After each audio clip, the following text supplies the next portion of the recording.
What's up, guys? Today is Monday, so we're just doing some normal budget brewing. And I just want to make sure the stream is looking all right because I was fucking around with some stuff. Because Twitch just announced that you are allowed to multi-stream, means that you can stream to Twitch and YouTube and whatever else all at the same time, with a few rules and exceptions. And I was trying to set that up because I haven't touched my Twitch in a very long time. But I figured if I'm allowed to stream to both, why not?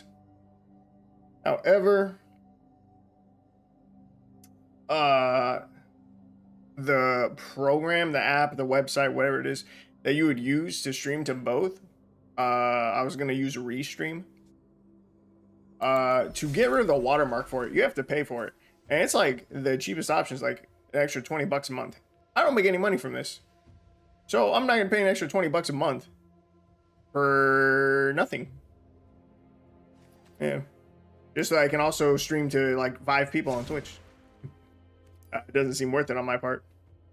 If I had a big following, it would make sense. Okay, if I had a big YouTube following and I really thought that I could make a decent amount of money, at least get my money back off of Twitch, then I would do it. But I'm not there. We are nowhere near there. Anywho, so yeah, I was fucking around with some settings and stuff, and I just want to make sure everything was good at the beginning of the stream. But everything looks to be a-okay, normal, good, as it should be. Okay, now, today, I don't know what deck I'm playing. Let's discard these changes. So, let's see. I'm going to just look at what daily challenges I have. 20 red or green spells, white or green spells, and kill 15 of your opponent's creatures. Sounds like we're going to do something with green. Green sounds good to me. It's a good place to start. We're gonna go to green. We're gonna go to rare, mythic, and you know what? We're gonna pick Wilds of Eldraine, maybe even Alchemy. And I'm a big creature guy, so we're gonna go with creatures. Okay, so let's see. What would we want to do with green? 2-mana 3/2 trample. Once dies, you may cast it from your graveyard as an adventure until the end of your next turn. It seems pretty mid. Questing Druid also seems pretty mid. Blossoming Tortoise. Whenever it enters the battlefield or attacks, mill 3 cards, then return a land card from your graveyard to the battlefield tapped. Activate abilities of lands you control cost 1 less to activate. Oh, that's too early for me to be yawning. I went to the gym today. Mondays and Thursdays are my gym days. I think I'm still tired from the gym. Land creatures you control get +1/+1. That's pretty interesting.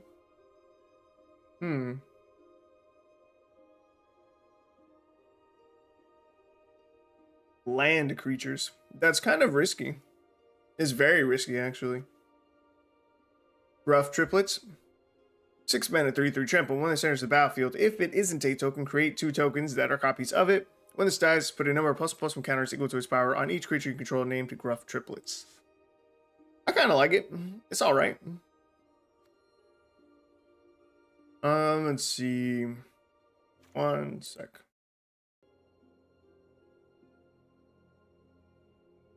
All right. Let's see. Next, we got Fawn's Bane Troll. 4-mana 4/4. When it enters the battlefield, create a monster roll token attached to it. Okay. So it's 4-mana 5/5 trample. You can pay 1 second aura attached to Fawn's Bane Troll. If fights target creature you don't control, if the creature would die this turn, exile instead. Activate only as a sorcery.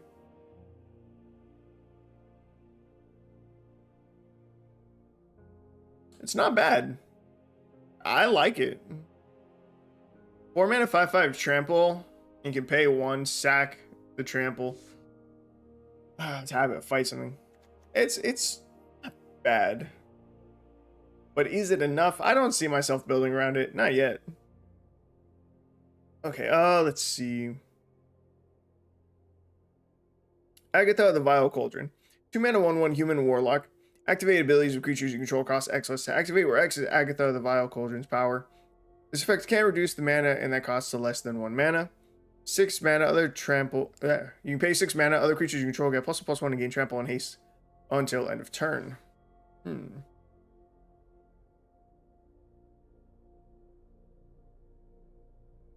that say others? No, just activate abilities of creatures you control cost X less to activate. Okay, so Agatha does work on herself. Hmm. Is this used in the new rule aggro decks? Because it seems like it would be decent, right? Let's take a peek. Let's go to tier list. Let's see. Standard, best of one. Naya humans, that's not it. I wonder if it's popular enough. Rule aggro, this with Ruby. Yes, this should be it. Okay, so let's see. Charming Scoundrel, Questing Druid, Ajar, Ruby, Voldaran Thrill Seeker, Migloss, Thundering Raiju, Alana, and Elena. None of these other lists. Samut, nice.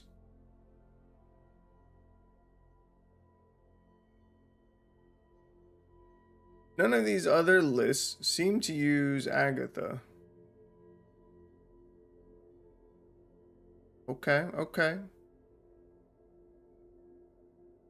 I wonder if we can do some spicy stuff with her.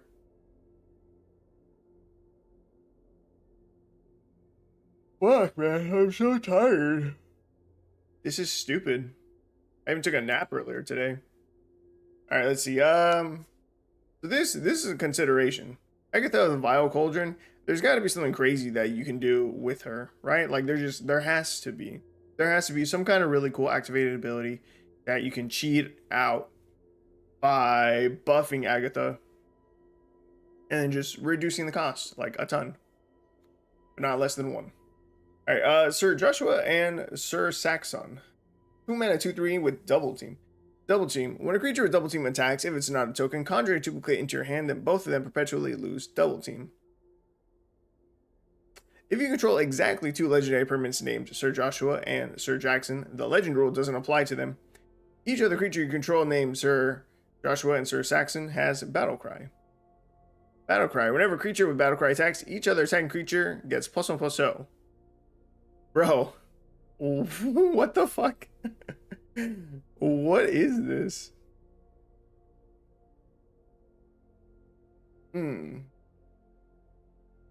So you play 2 mana 2/3, you swing with it, you get a copy of that 2 mana 2/3 to your hand. You drop your second copy, and then when you swing with both, because the legend rule will not apply, they each trigger battle cries, giving each other attacking creature we have on the field +1/+0. And because that should be 2 of them, that should be giving our entire board +2/+0. Jeez. See, the reminder text says they were inseparable in waking life and they fought in perfect coordination even as puppets of the wicked slumber. That's funny.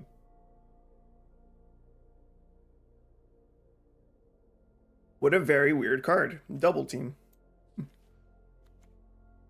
Yenna, red 2 Regent, 4 mana 4/4 Elf Noble. Pay 2, tap, choose target enchantment you control that doesn't have the same name as another permanent you control. Create a token that's a copy of it, except it isn't legendary. If the token is an aura, untap Yenna, red 2 Regent, and then scry 2. Activate only as a sorcery. Goose Mother? Bro.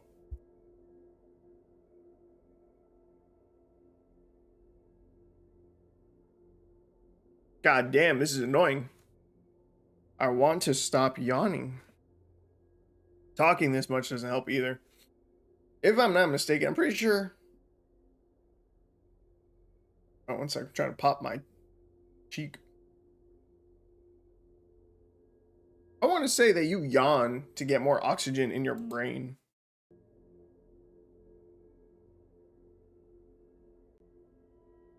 Yawning is associated with some hormones that are related that briefly increase the heart rate and alertness. So actually, the reason one yawns when tired or bored, the reason that one yawns when tired or bored is the body's attempt to keep you alert and awake, only for a brief time. Let's see. Is yawning due to lack of oxygen? Yawns may be more likely when the blood needs oxygen. A yawn causes a big intake of air and a faster heartbeat, which could theoretically mean it is pumping more oxygen throughout the body.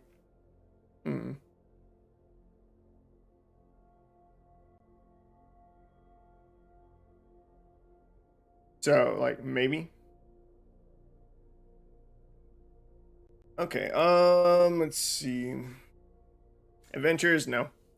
And pigs, also no. What was this guy? Why did I skip over you? 3 mana, 3/4 Elf Knight. Ooh, good stats. Once there's a battlefield, choose one or more. Return target card you own in exile that has an adventure to your hand. Put target creature card you don't own in exile that has an adventure on the bottom of its owner's library.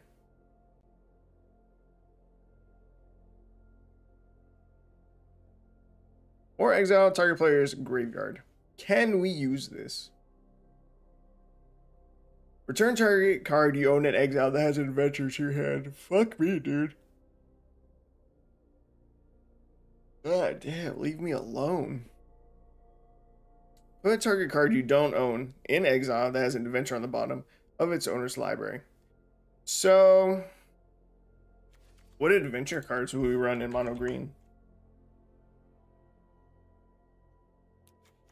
We need adventure,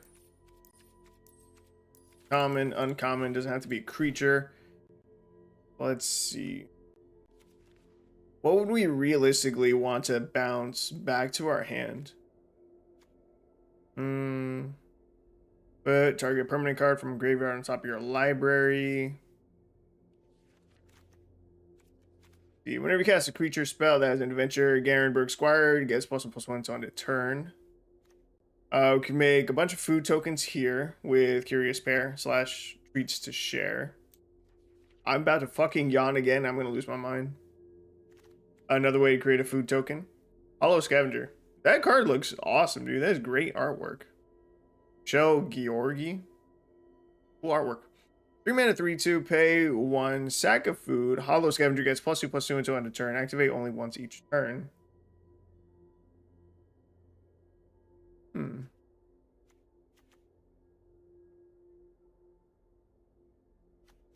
Rosethorn Acolyte. Not really useful. Create a monster roll token attached to target creature you control. That one's not bad. Ferocious Werefox. Shield's Might. Target creature gets +2/+2 until end of turn. Also not bad. Yo, Howling Gale thing? Do you guys see this? 4 mana, 4/4 Vigilance has haste as long as you own a card in exile that has an adventure. That's a pretty cool ass card. Artwork is also dope. What the fuck? Why no one tell me about that card? So you may play an additional land this turn. That's not a bad one to be able to recast. Target creature flying, pretty mid. Emerald Dragon, probably not. 2 mana, destroy target artifact or enchantment. And then Stormkilled Vanguard. Jesus. 6 mana, 6/7. Can't be blocked by a creature's power 2 or less. He rides like thunder and strikes like lightning. Alright, touche. Let's see. Tree Folk's pretty mid. Beanstalk Giant's not bad to recast either.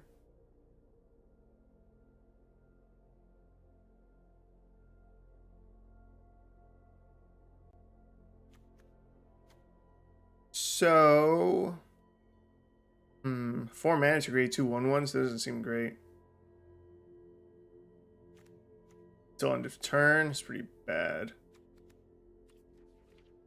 We might be able to do mono green adventures. Like, maybe. I gotta read what that guy's wording was again. I think it was a regular? I don't remember what card he was. Sentinel of Lost Lore. When it enters the battlefield, so it's on ETB, choose 1 or more. Okay, 1 or more. Return target card you own in exile that has an adventure to your hand. Put target card you don't own in exile that has an adventure on the bottom of owner's library. Exile target player's graveyard. I think we can try it out. I think I'm down to try this. Do I know if it'll work? No. Do I have high hopes that it'll work? Also, no. No, I don't.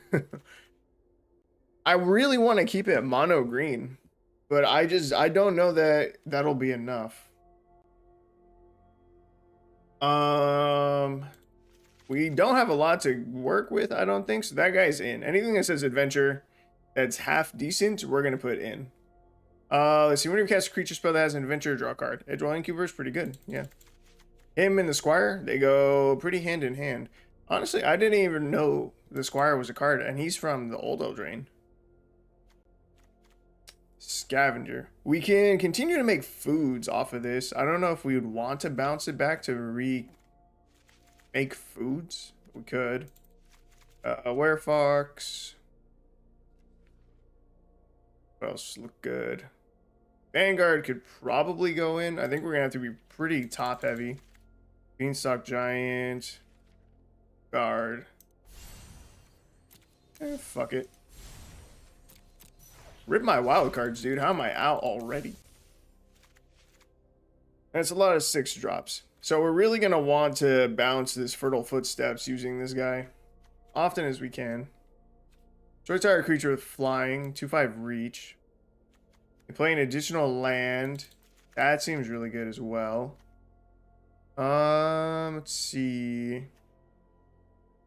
Add 1 mana of any color. That's not really helpful. Scavenger is just something that we can play early. Oh my, that's 60. Okay, so something I think we're gonna need to do, I think we're gonna need to run some snow lands. I think that is ideal. Mostly just so that we can have a fight effect. Might as well run the best fight effect in the game.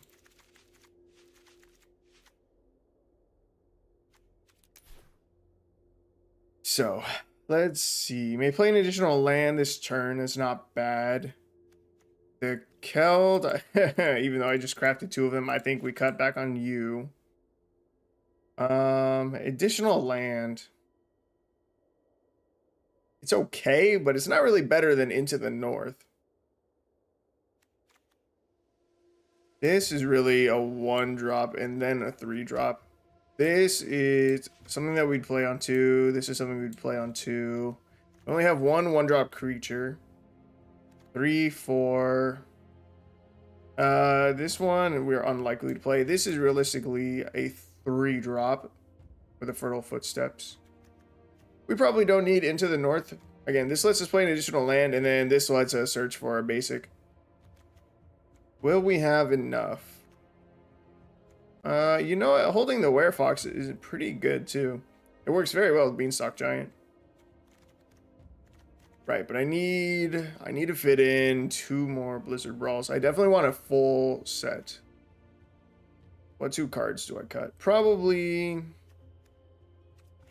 2 of the Worms. Full set of Blizzard Brawl, or I could go 3 and then 1 Tameo Safekeeping.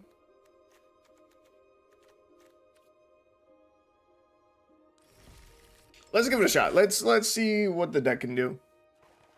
If it can't do much, it's all right. I'm not expecting a ton. But who knows? It may surprise us. There's only one way to find out. We gotta test this bad boy out. We gotta see what changes we need to make. Oh, and we're in a match real fast. Ooh, also running Yargle. Oh my god, how can I still be yawning, dude? It's like unhealthy. Okay, so turn 1, we can Edgewall Innkeeper. Turn 2, Squire. Turn 3, we could just slam a Wolf. Or I wait until turn 4 to get down the Edgewall Innkeeper. Guarantee we get a draw when we play the Wolf. And then instead I turn 1, create a food. So I think I'm going to go with turn 1, create a food. Our opponent knows we're adventurers now. That's okay. Oh my god, I didn't even add Lucky Clover to the deck. That should definitely be in here. Okay, someone needs to remind me, add Lucky Clover. Oh, you've got to be shitting me. Do I have anything with reach? Is the food enough for me to survive? I don't think so. We're going to sacrifice the food. I can't remember how much damage this combo does. The food might actually have just kept us alive. We're going to see right now. He's still going to have a big-ass dragon in play. He's still going to have his Terror of Mount Velis for next turn. But don't we have something that destroys a flying creature? Or did we not put it in the deck? Shit, we didn't put in one of the destroy flying creatures. I should replace one of these with the one that destroys a flying creature. Okay, hey, he didn't have the minion of the mighty. Oh, God, but we don't find any of our fight effects. Okay, okay. So, got 4 mana now. Let's play the scavenger. We get our triggers. We draw a card. It's not a fight effect. I create another food token. I probably should have left up mana just to use that.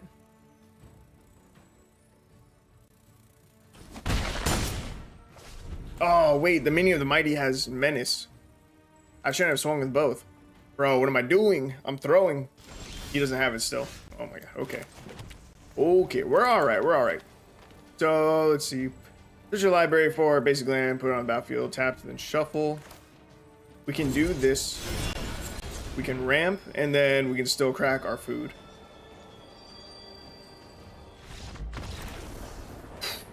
Wow, I thought we were so dead. Okay, so the Terror of Mount Velis combo. Let me look up how big the Terror is. I don't remember.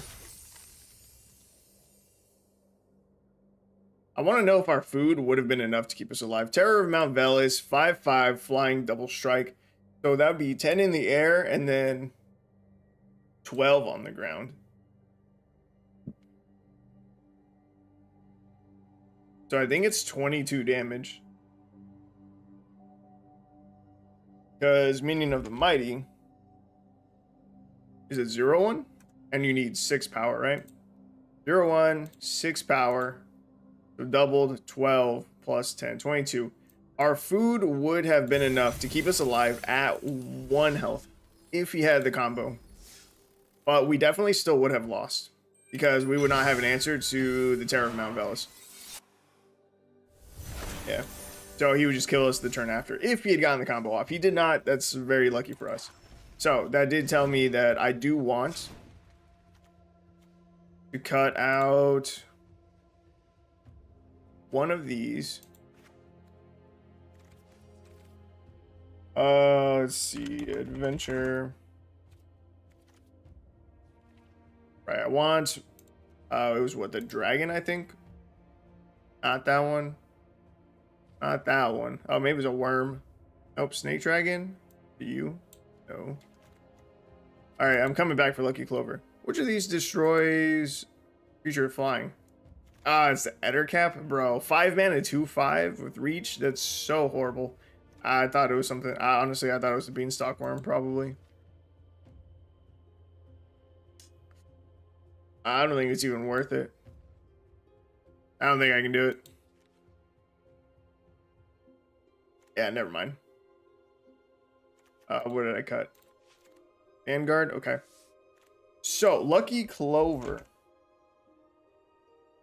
Lucky Clover is nuts. Whenever you cast an adventure, instant or sorcery, copy, you may choose new targets for the copy.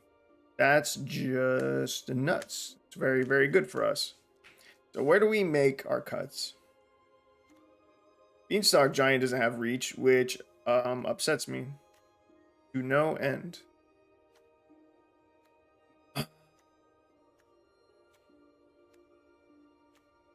Where do I make my cuts?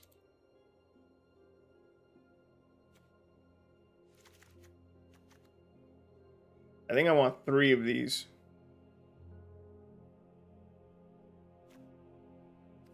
I drop 1 Vanguard.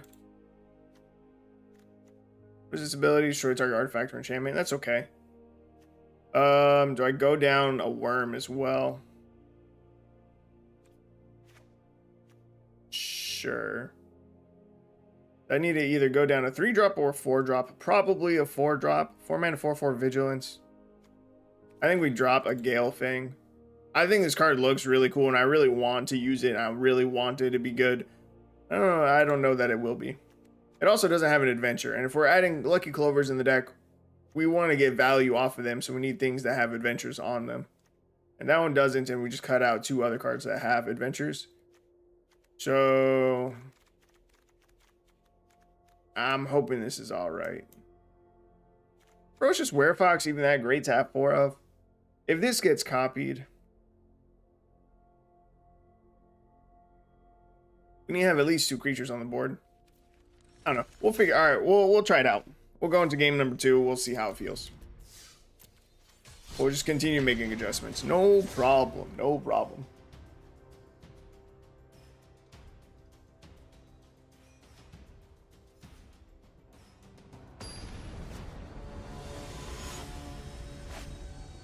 Giggity.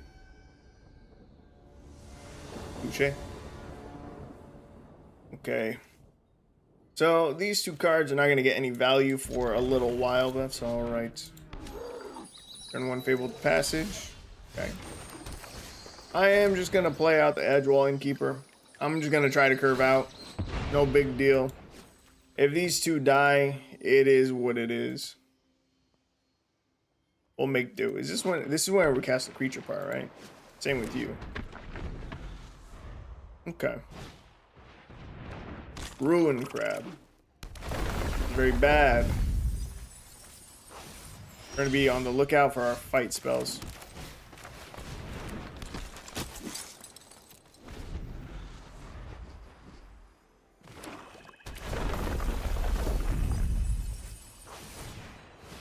Three lands just gone. And our opponent is now going to cultivate. There goes 1 Blizzard Brawl. Fuck me, dude.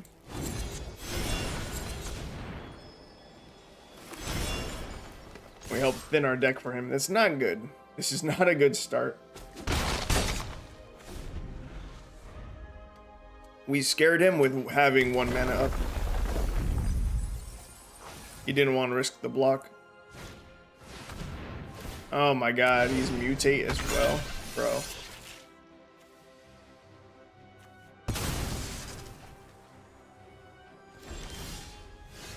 Bro, stop giving me fucking Beanstalk Giants. Oh my god. Ridiculous.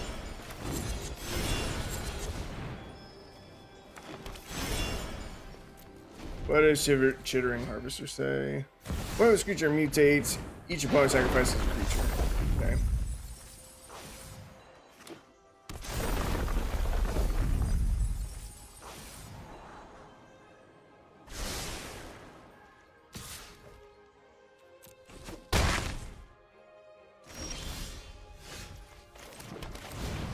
Alright, there goes the Beanstalk Giant. Oh, man. Ancient Greenwood. Alright, I think I'm just gonna concede here. It's pretty much over.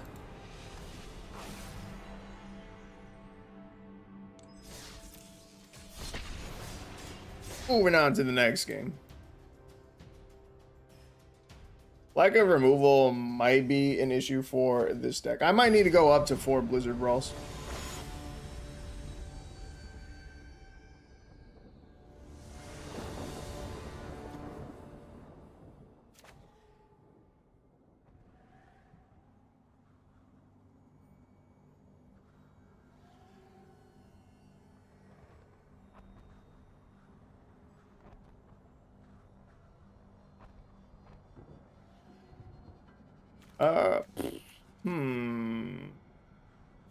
We're gonna mulligan this hand. Triple Squire doesn't seem super great. And we can throw back a Stormkeld Vanguard. Seems fine, seems fine. We seem to find our 1 and 2 drops a lot, which is surprising and good. Very good.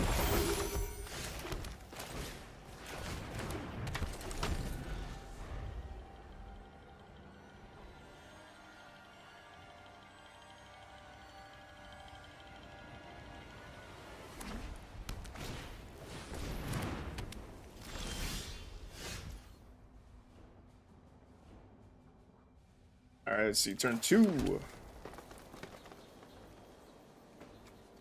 Cast creature spell. Are we casting a creature next turn? No.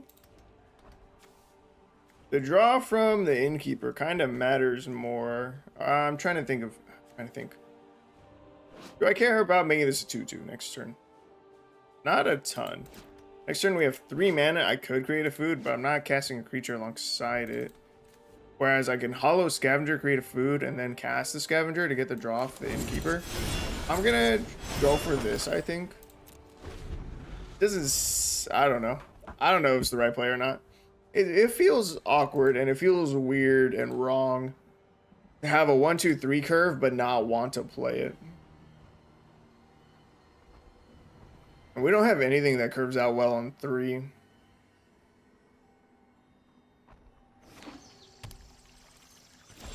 Yeah, not really.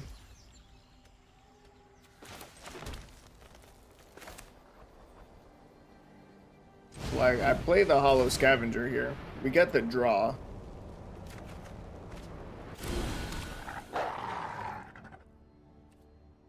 And no attacks.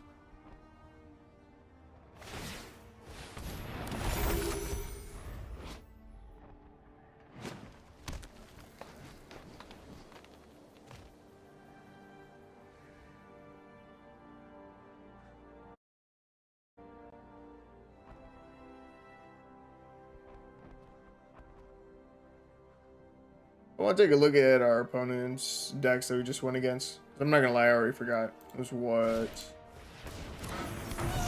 Terravount Velis / Mania of the Mighty combo, and then mutate. Now, food.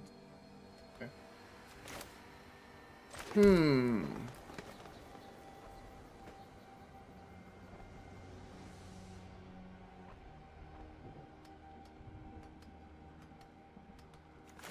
I think I set up this innkeeper and the squire.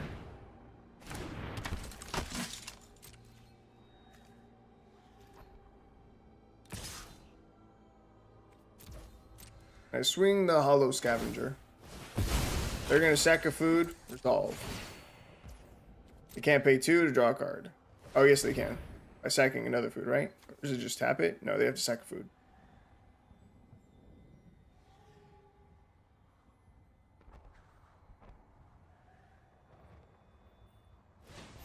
Bro, hurry up. Pick a fucking food. Alright, next to blockers. We're gonna sack our food. And connect 4, 5 damage.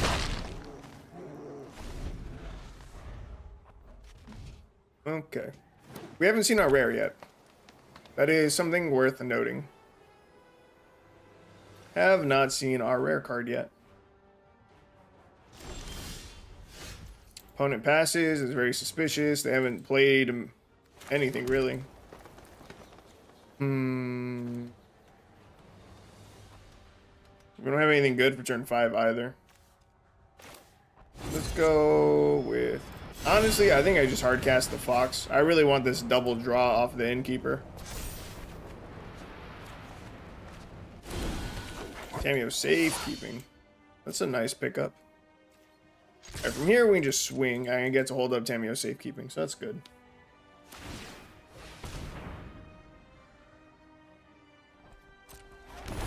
Food token, no big deal. They probably don't block with their other Gilded Goose.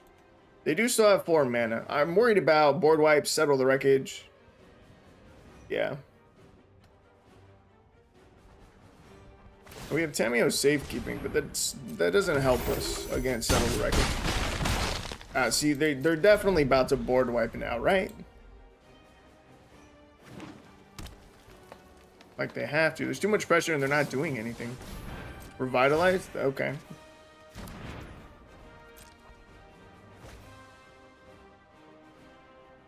What does this do? You may play an additional land this turn. Could I have used that? Wait, could I have 5, 6? I could have played that, gone down an additional land. Oh, I didn't have the additional land to play, actually. Never mind, didn't matter. Don't listen to me. Okay, they still have 4 mana here, bro.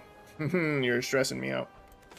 Okay, let's put a counter on Ferocious Werefox. We're not going to be able to hold up mana for the Tameo safekeeping. Dude, it's not good, and I'm playing out the other Ferocious Werefox, but we're going to get some draw. And draw is very good, very useful, very, very helpful.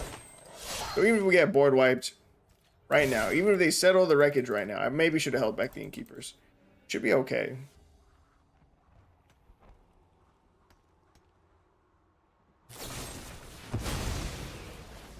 Natural end. Really? They have gained a lot of life. They are being very annoying with this Dawn of Hope. And I don't have either of my 2 cards that can destroy it. The Vanguard. I'm only running 1 copy of the Vanguard now. I might want to swap one of these around. I might want an additional Worm or an additional Vanguard and then cut one of the Beanstalk Giants. Beanstalk Giant being 7 mana, it's probably just too much. While I do like the Fertile Footsteps, and that would be like the best adventure to copy. Rough out here. Okay, opponent scoops. I don't know what the fuck was going on, man. They're digging for something. They're gaining life. Trying to stall, buy time. They need board wipes. Whatever they're doing, they need board wipes. Yeah. Yeah, board wipes are boring, but if you're also not doing anything for like 6 turns in a row, you probably need the board wipes.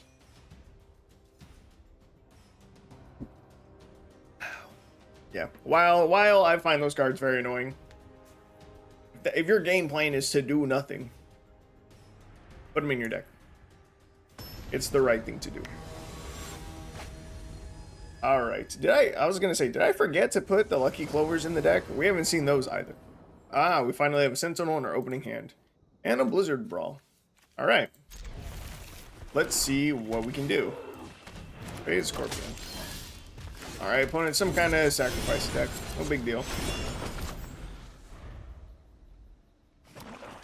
This is interesting.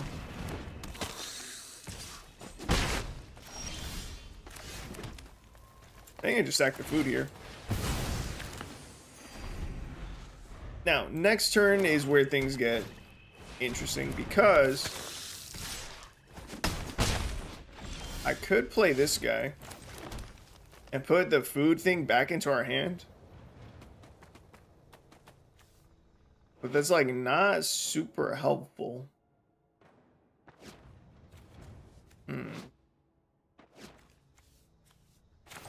I mean, I can make a bunch of foods. I don't know if it's that great though.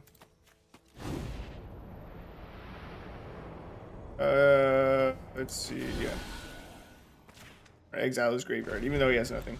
So we put the Hollow Scavenger back into our hand. Next turn, I can play the Hollow Scavenger, and then replay the Sentinel of Lost Lore. Then potentially cast this again on 5. Actually, that's not that bad. Why do you have Hexproof? Hexproof from Planeswalkers. That's okay. Ooh. Lucky Clover gets a little bit better, but it ruins our curve, kind of. Well, not that bad, actually. This is fine. So we Lucky Clover here. We Hollow Scavenger for the 1. We get 2 food tokens, which is cool. We still have 1 mana to Blizzard Brawl here and kill the Valkyrie. Sick.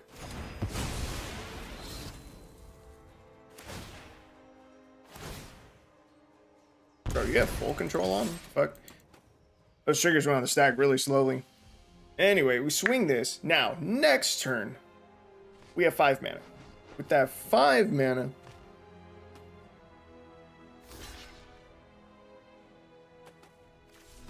doesn't matter. With that, we're gonna use 4 of that 5 mana just to get down a Gale Fang. The original plan was to have this back in our hand already.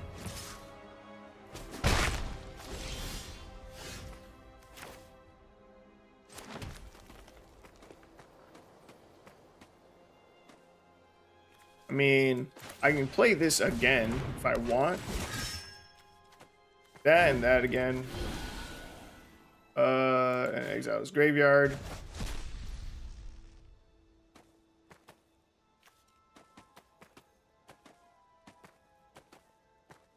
And then I think I want to crack a food. And no attacks.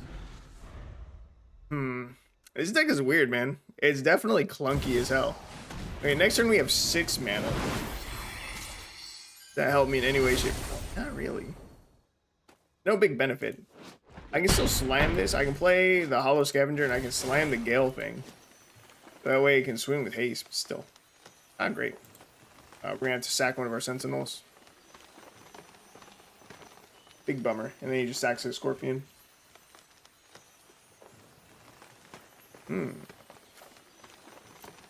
Have to discard a card, and then we sack a sentinel.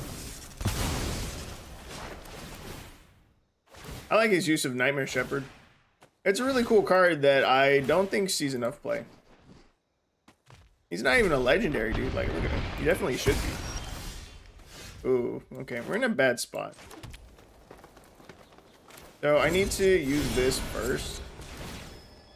Creating all these foods is not super useful when I don't have the mana to use them.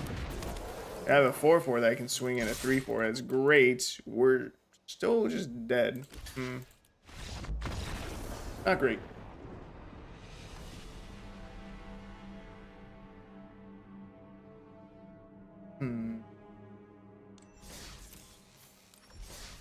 I don't know what adventures are good. Adventures have never felt that strong to me, and I don't know what I would run.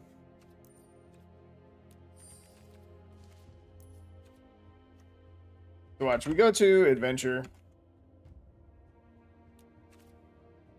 We need another color besides just mono green. Mono green is not strong enough to win on its own. There has to be another adventure in some other color. I mean, specifically the adventure part. That's good. That's worth getting back into our hand. That's worth doubling up. That's just good. Put target permanent card from your graveyard on top of your library. See, that's terrible. 4 mana, distribute 3 +1/+1 counters. Not great.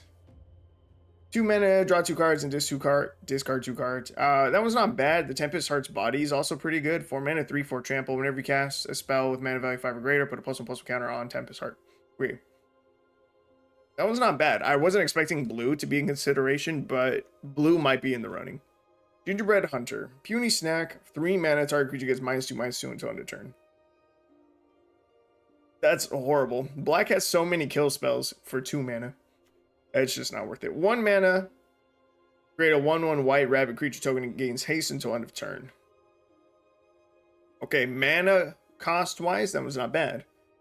And then you get Steady Tortoise. 5 mana, 3/3 ward 2. Whenever you attack, Steady Tortoise perpetually gets +1/+1. This ability also triggers if Steady Tortoise is in exile. Ooh. Ooh, wait. I like the Steady Tortoise, actually. That one's good. So the reason that this one is so good is that because it gets those perpetually. If we use Harry to dash, we create our bunny. And then we use our rare elf card. Where is he? We use our rare elf. There's no downside. There's no downside for putting the tortoise back into our hand. We swing, we go to combat, we swing out. The tortoise gets +1/+1 counter. Then Sentinel of Lost Lore puts the Harry Dash back into our hand, along with the tortoise. Tortoise should still have the counters. So, it looks like, I think we're going with red. I think that's the move. And honestly, I like the idea of it more than I do running blue. Okay. So what other good... Okay. So, let's see. Let's go back to green. We need Edgewall Innkeeper in the deck for sure. Stupid fucking crafting. That's going in. Garen Brigg Squire, I don't think needs to be in the deck. I don't think it's that great. But we're also going to need Lucky Clover. That should be easy day. Full set of Lucky Clover. Don't even have to think about it. Okay, beyond that, let's see. What other red ones were good? Actually, let me take a quick peek at the green cards again. I still want to try out the Gale Fang. I want this card to be good, so we're going to keep playing it. The Ferocious Fox isn't terrible. Beanstalk Giant, at least as a 2-of, is pretty good. Worst case, it's a bit of mana fixing.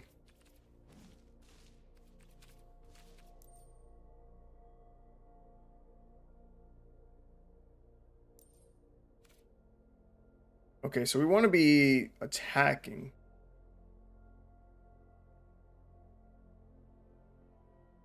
No, no, no, no. None of those are in the colors that we want. Emberth Shield Breaker. Destroy target artifact. Doesn't seem great. The Picnic Ruiner might actually make it into the deck.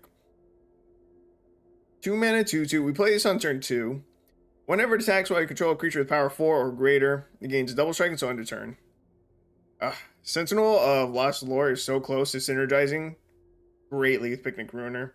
It could just curve out so nicely. It's so close. So close. It does work well with Howling Galefang. That would give our Picnic Ruiner, the double strike, so that's pretty good. 3 mana, create 2 rats as long as each your turn has first strike. You know, this is a pretty good 2-drop to run.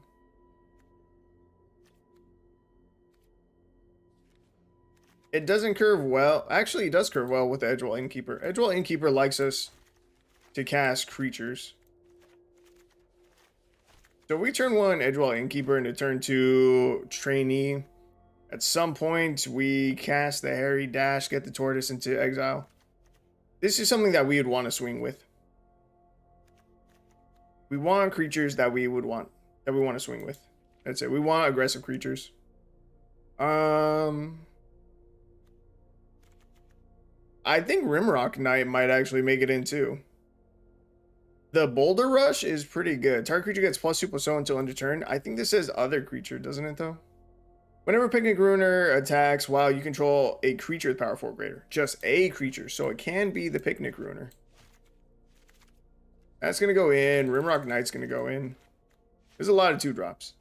This is a lot of 2-drops. Are there any other things that we'd want to run? Sweeping Cleave. Target creature control gains double strike until end of turn. Target creature gets +2/+1 until end of turn. Minecart Devil is a 4/2. Is that better than Rimrock Knight? +2/+1 is not better than +2/+0. But the 4/2 body synergizes a lot better with Picnic Ruiner. Whenever it attacks while you control a creature with power 4 or greater. You know what? I'm gonna go with this over the Rimrock Knight. Then after that,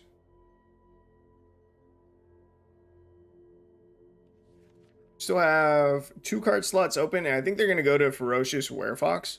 Ferocious Werefox also has 4 power, which the Ruiner likes. And then it can give Trample to things. Let's see, it's going to go right there. And the Monster Roll can give things Trample and also buff it. 2 rats. Should be 3/+1/+1s. This has haste, which is good because our deck is being more aggressive. This is a 5-drop that should be here. This is a 3-drop that should be here. It's also effectively a 3-drop. 4/4. Okay. I'm actually liking the feel of this now. This is pretty good. It feels good. Yeah, I'm excited for it. I think this will be all right. Or do I need any other things that we're missing? I don't think so. I can turn on crafting real quick. Intrepid Truffle Snout, 2 mana. Target creature gets +2/+2. 2 mana, 3/1. Whenever attacks alone, create a food token. I don't really need the pig. Okay. All right. So next, we're gonna look at the mana base. We need game trails. Stupid crafting. Game trail needs to be in the deck, and then ratio wise, 56% of the deck is green, 33% is red. Probably keep it a closer split of 9 and 11. All right, let's go try out the Tortoise. And also the Picnic Ruiner. We built around the Picnic Ruiner a lot, actually.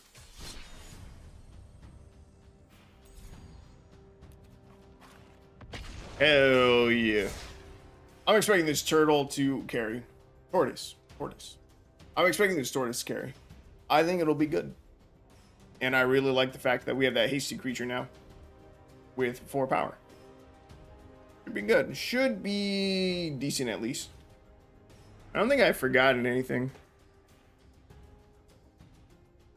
We don't have removal in our deck. We have no removal. We have no protection. Those are things that we might need to add to the deck. In the first version of the deck, we were running Snowland, so that way we could run Blizzard Brawl as a fight effect, and then we had one Tameo safekeeping in the deck. It might not be necessary, but we'll see. Okay.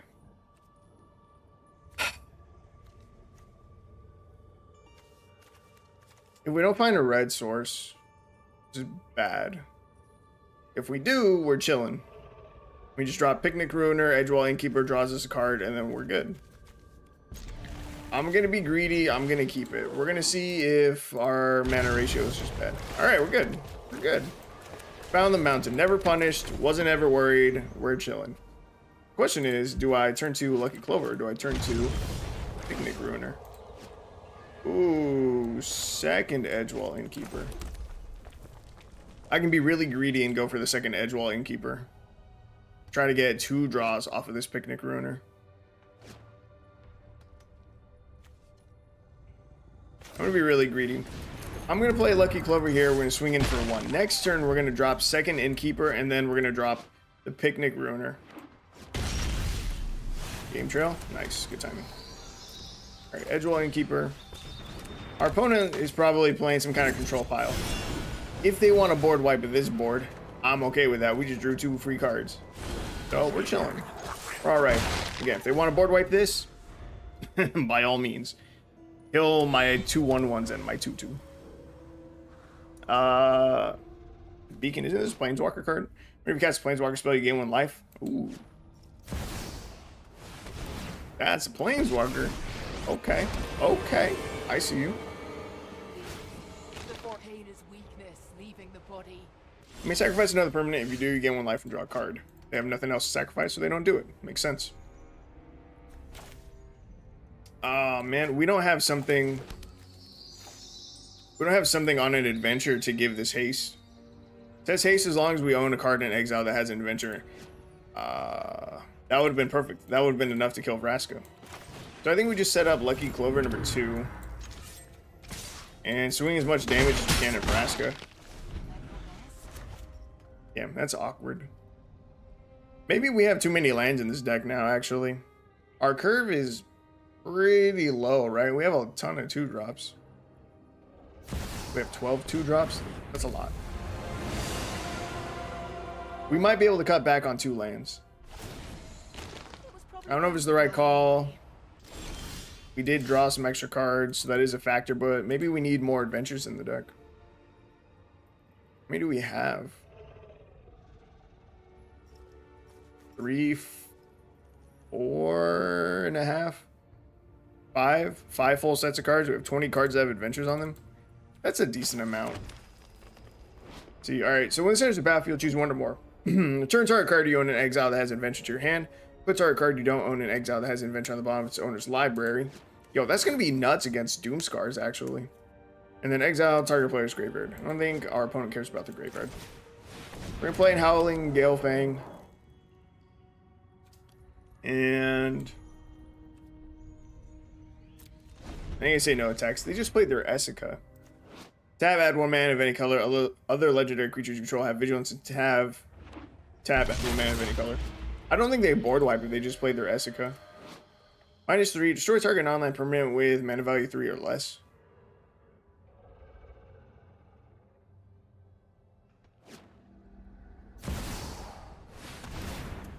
Kaya gets to exile something here. That's very annoying. We'll probably get rid of the Galefang. Ripperoni. So we just have to own a creature with power 4 or greater, right? Yes. Yes, we do. So we can clear their board here. Wait, can Vraska still plus? Its pain is our gain. They sack something here? Do they sack Essica? No. Ooh, this helps. We can distribute 3 +1/+1 counters. I'll give everything +1/+1 counter. Twice. Okay, that's pretty good. Oh my god. I forgot we had 2 Lucky Clovers out. And you know what? I'm going to drop this Picnic Ruiner right now. The reason I'm going to drop it now is to get the draws off of Edgewall Innkeeper, because if he has a board wipe, it's coming down this turn. These things are huge. So let's see. That can go there. This has to go here. And then that one can go face. The Picnic Ruiner has the double strike, so it will kill Vraska. That felt good. That felt very good. I didn't think we'd get a lot of use out of stolen goodies. That was good though. That's a lot of damage with double Lucky Clover. Bro, I really forgot we had 2 out on the field. Good shit, Picnic Ruiner. Shit. Alright, they probably just board wipe us here though, and we reset. That's crazy. Who could have guessed that?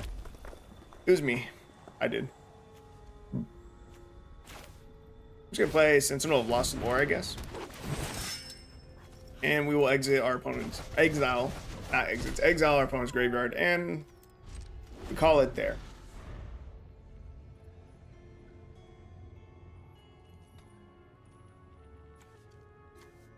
Four, 5, 6, 7, 8, 9, 10. 3, 4, 5, 6, 7, 8. 10 to 8. I'm trying to figure out how many non-land cards we've drawn versus, lands.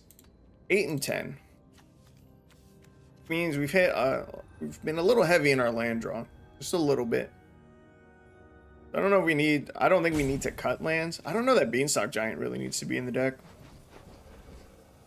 Beanstalk Giant is very slow. It would be a good use of our 7 mana right now, but I don't know. This deck is trying to go kind of fast. Since Sentinel of Lost Lore is not a fast card, this card is definitely meant to be like a value card, not an aggro card. Sing the song of fame. Another Lucky Clover, not super useful.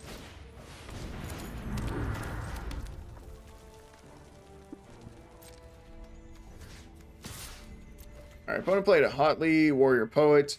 +2, you gain life equals to the greatest power among creatures you control. The 0 is create a 3/3 green dinosaur creature token with trample. -X, it deals X damage divided as you choose among any number of target creatures. Creatures dealt damage this way can't block this turn. Do I play another Sentinel? I think I do.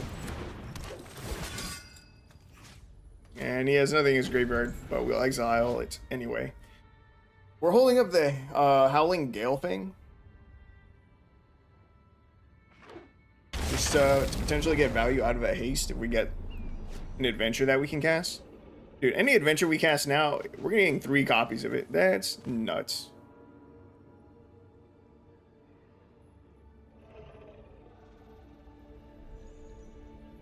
Three copies is a ton of value. Even if it's ours, even if it's just our this one, no. Even if it's just the Harry Dash. We'd get 3 1/1 rabbits with haste. No, 4. Because the original and then 3 copies. Like, it's just good. Okay, target creature gets +2/+1 until end of turn. Bro. That's a lot of damage. Wait. This is not an ETB.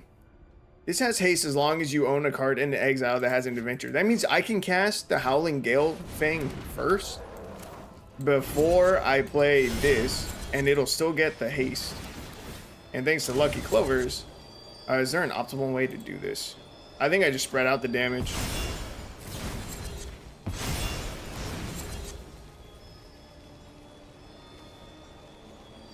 And the Gale thing has Vigilance, so I think that's the one that would make the biggest. I'm gonna send. Do I just start going face at this point? What can you do? Ashiok. Turn target non-land permanent to its owner's hand. Then that player exiles a card from their hand. So Ashiok, I kind of really want to die. That can go there. That can go there. That can go there.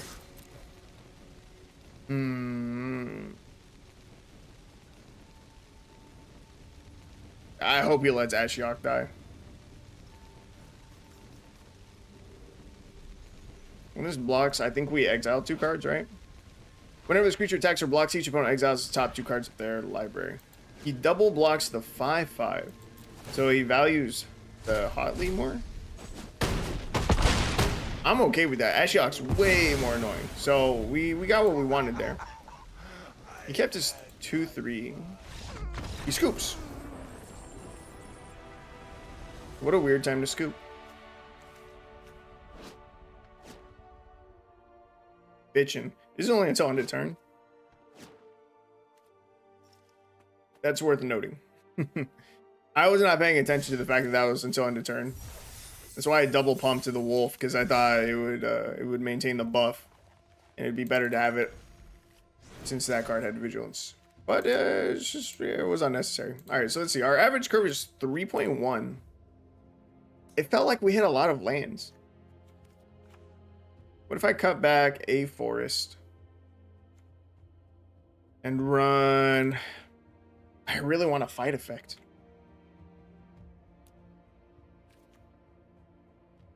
I guess we do have access to red. Does red have good fight effects? Start creature you control fight, start creature you don't control. I think we just have to swap to Snowlands and I get in my Blizzard Brawl again. Blizzard Brawl is just my favorite way to go about fighting. Sorcery. Tail Swipe is an instant. Choose target creature you control and target creature you don't control. If you cast a spell during your main phase, the creature you control gets +1/+1 so on turn. Then those creatures fight each other. But Blizzard Brawl gives Indestructible.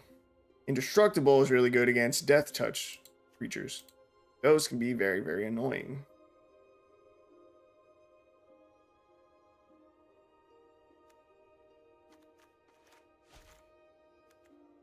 See, I'd feel a lot better if we had 2 copies. I want to go down to 22 lands, though.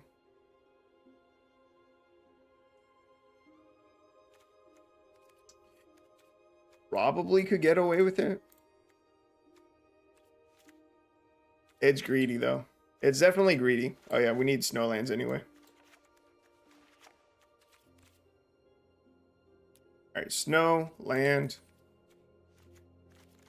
forest, and mountain. I'm going to go back up to 8 mountains, 10 forests, 4 game trails. I think we probably can get away with 22 lands, especially since we have Fertile Footsteps in the deck. There are only 2 copies, though. But, I mean, if we have a Lucky Clover down and we Fertile Footsteps once, I mean, we're chilling. Mana will not be an issue for the rest of the game. The game trails, though.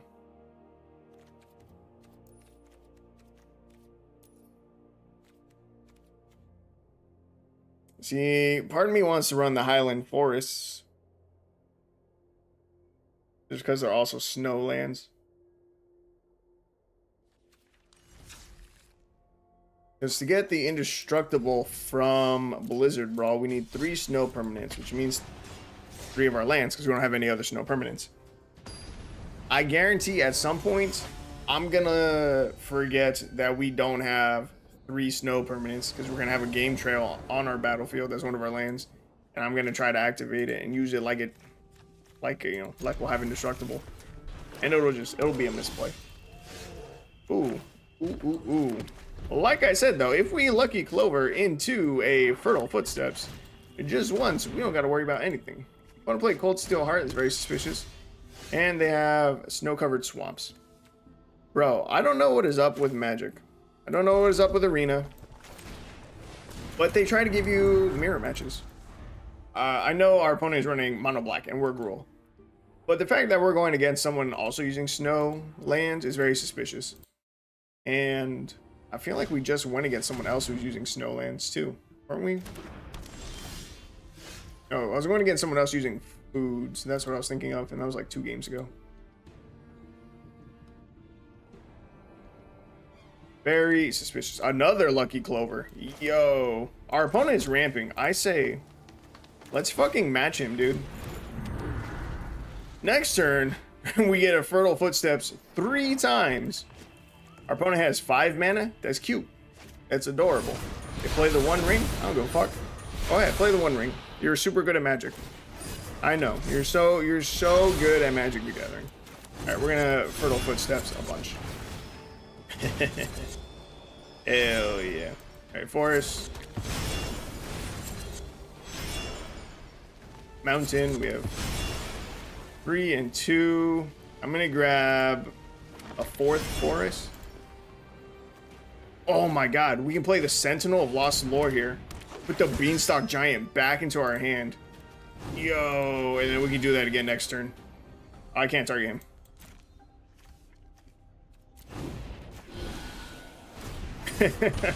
We can just get all the mana in the world while our opponent sits there and does nothing. Because they don't want to play Magic. Wow, Sheoldred the Apocalypse. Whoever could have seen that coming. Let's see. Alright, we'll draw. Okay, is this an instant? It doesn't matter, right? Game Trail, you go there. They're holding up a black. I don't think it means anything. So we're gonna start with target creature gets +2/+1. Sentinel of Lost Lore. Oh god, he's gonna be huge. Never mind, he's gonna be a lot bigger than +2/+1. I forgot about all the copies. We're now going to Blizzard Brawl here. And this is why the fight effect is so good. Alright, they did not have a protection spell for Sheoldred, which is very good for us. We can do that. And you know what? We're going to Fertile Footsteps again. Bro, this is kind of nasty. Alright, Mountain. Oh god, they don't even enter the battlefield tapped. It's so good. It's so good. Do I just play a Minecart Devil? Do I leave it in the graveyard just so that we can have Hasty Boy? Do I play the Sentinel of Lost Lore to get the Beanstalk Giant back again? I think just play a 4/2. Our opponent has Blood on the Snow in their deck. I would almost guarantee it, right? So I probably didn't need to play the Daredevil. Probably gets board wiped right here. Blood on the Snow, no big deal.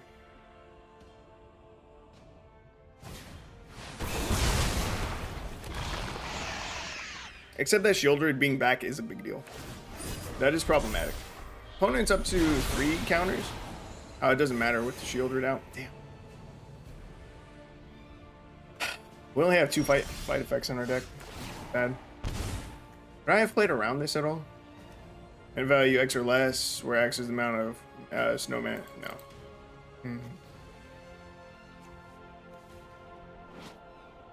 Oh my god, I knew they were going to Blood on the Snow. I could have played the Sentinel of Lost Lore to keep Sheoldred from coming back. I should have looked at the card. I forgot it brought something back from the graveyard. It's a big fuck up on my turn. On my part.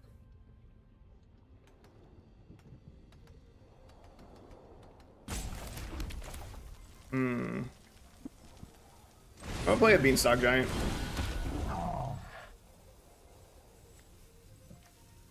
He's just big. Our opponent can't swing at us. They probably won't even attempt to. But if they did, that'd be real nice. They might feel safe enough at 24 life that they swing at us anyway. I'm expecting them to replay the One Ring here.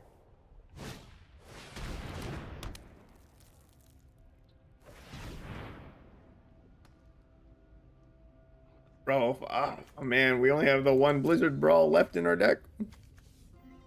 We've thinned our deck a lot from thinned a lot of decks out of it. I don't know what the fuck I'm saying. We've thinned our deck a lot by pulling lands out of it. Half of our lands they're gone. They're on the field. Blizzard Brawl still only 2% chance of finding them. They swung Sheoldred at us. Oh, where's our hasty guy, dude? Oh, there's our hasty guy. Wait. And the other Blizzard Brawl. Yo, can we win? There's got to be a way for us to win, right?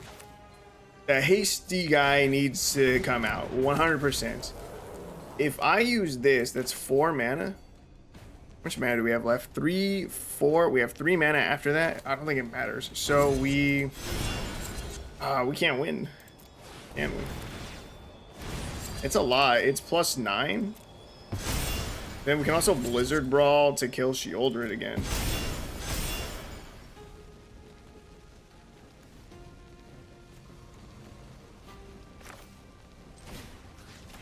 Blizzard Brawl, we kill Sheoldred, we swing in for 14 damage.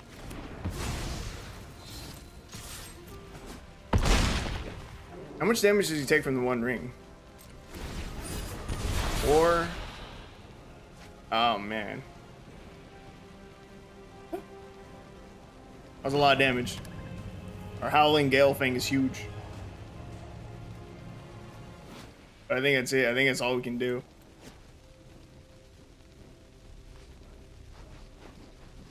They have to have found another Shieldred by now, right? Because this is the same one from the beginning. Blood on the Snow again. That time I did not have the mana to use the Sentinel. This is stupid though. The One Ring needed to be banned. It still needs to be banned. Shoulder is also stupid and ban worthy. They need to get rid of one of these cards in Historic. It's just so stupid.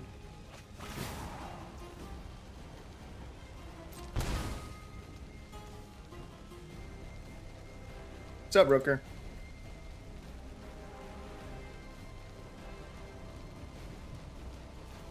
Bro. It's not fair. We deserve this win. Howling Gale thing. Why do you not have Trample? Where's our Ferocious Werefox? He's scared of it. He's scared of the Gale thing.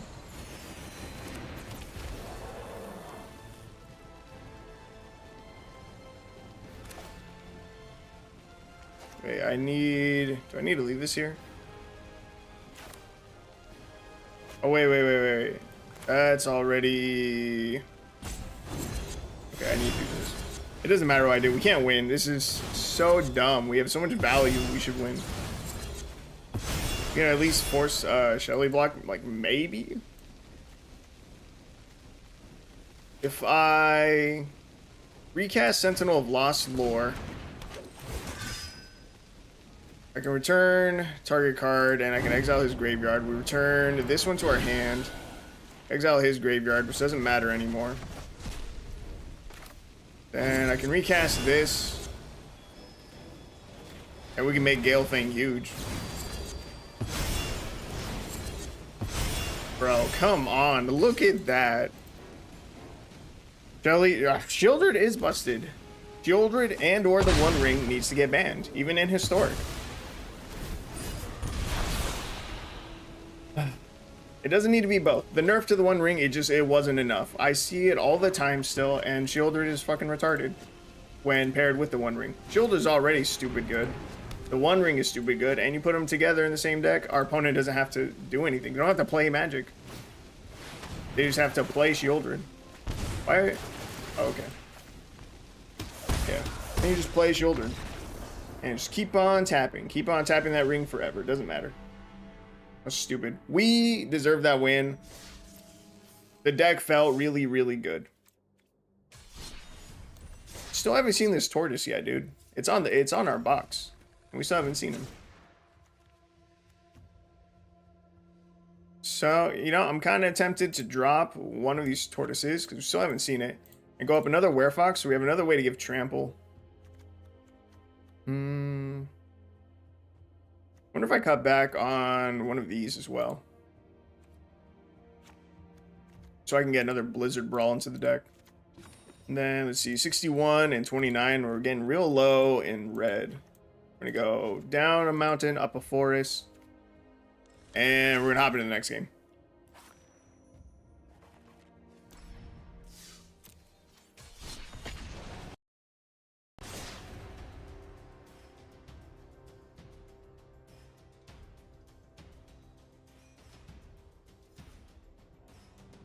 We should have beaten his deck. I could have won that game. I threw it. There was one turn where I threw it because I didn't exile his graveyard when I had the chance. And he got shouldered back with his Blood on the Snow. That's on me. I knew the card was coming. I should have thought about it. Should have thought about the fact that I had a chance to exile shit from his graveyard. Sentinel of Lost Lore though. It came through. It was helping us pump big numbers, big damage. Okay, that's not supposed to happen.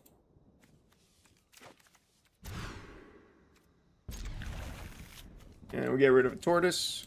His hand is really, really heavy. Line of Sanctity. And turn 1, Speaker of the Heavens. Because why not? We're starting one card down on the draw. And honestly, our hand still looks like shit because the game doesn't want to give us more lands.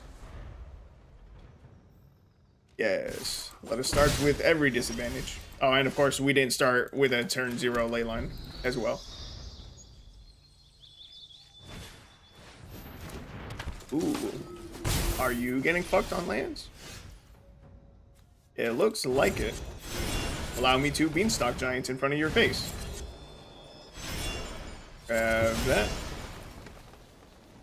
Grab a mountain. And now... Haha! Yes, yes. We get the bunnies. Now, is this for each creature? No, just whenever we attack. Okay. That's okay. We're gonna get a really big tortoise.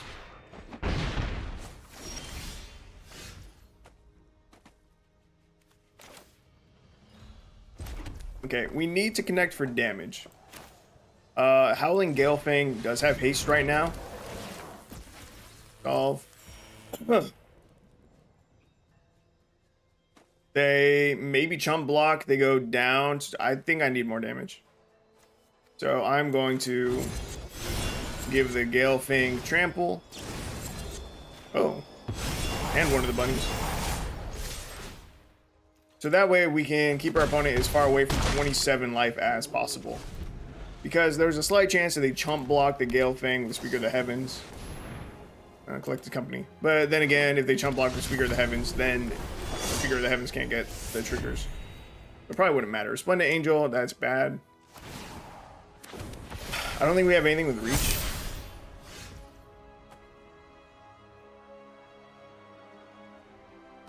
Sentinel of Lost Lore.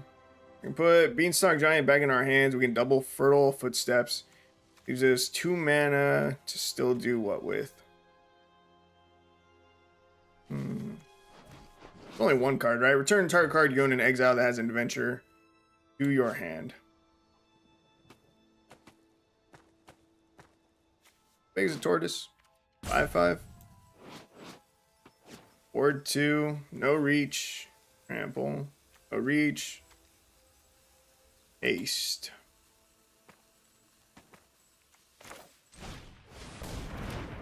Maybe Sentinel. Turn the Beanstalk Giant. I can't fucking do that thing. Beanstalk Giant back to our hand. Resolve. Whatever. Fertile Footsteps again.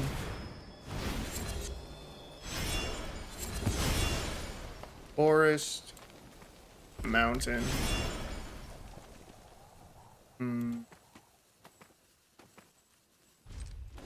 we dead in the air already? Bro. On White Life Gain, ladies and gentlemen. Such a good deck. You have to be so good to play. I gotta pee.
Okay, deck is 1 and 2 now, which I don't like.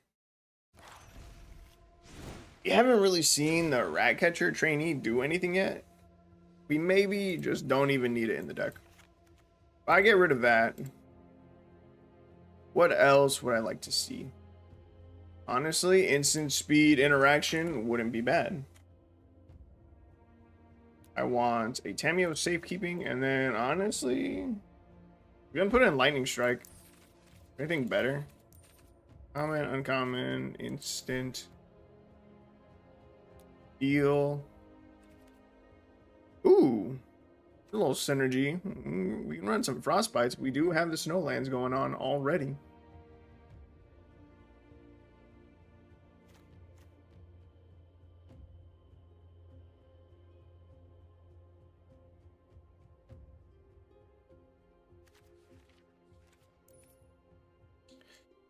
Maybe.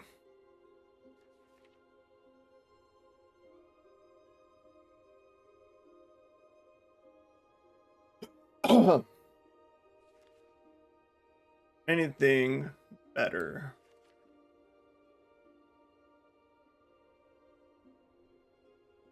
Gas into the fire. Really tempting to run that even just as a one of in the deck, but probably still just not good.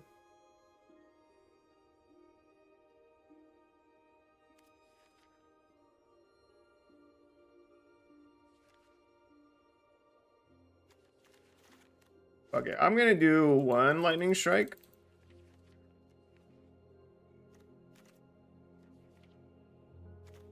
And I only have 2 card slots. 2 frostbites it is. Ratio 26-63. Yeah, we'll keep our mana base. Actually, 8, 10, 4. That should be all right. All right, let's try this again. Maybe I cut the Tameo safekeeping. It's like probably not that necessary, right? If I put in a Tameo safekeeping, we'll cut it for either another frostbite or for a lightning strike. And Tameo safekeeping probably just really unnecessary.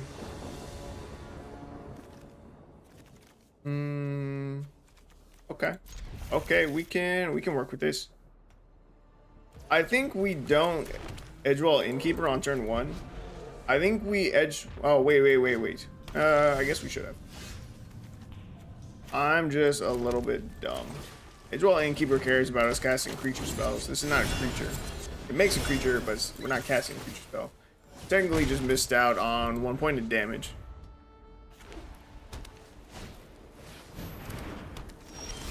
Whenever a creature you control attacks alone, exile top card of your library. You may play that card this turn. Okay.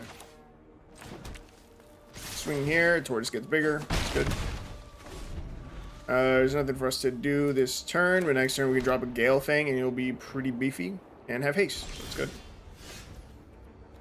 Suspicious.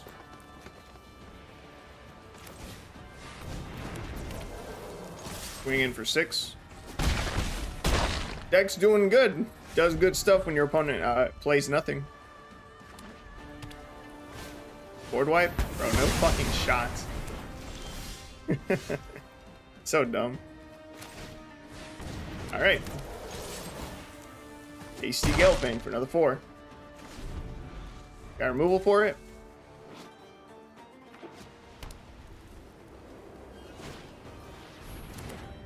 Ganjo Exemplar. They're not going to play that and then play Depopulate. Wouldn't make no sense.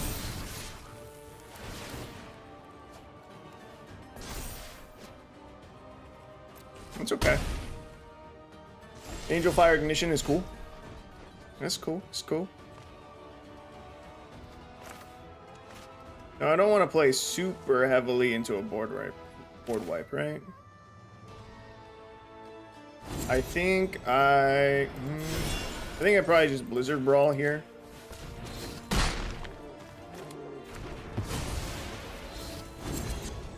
And honestly, I can play another Hasty Rabbit.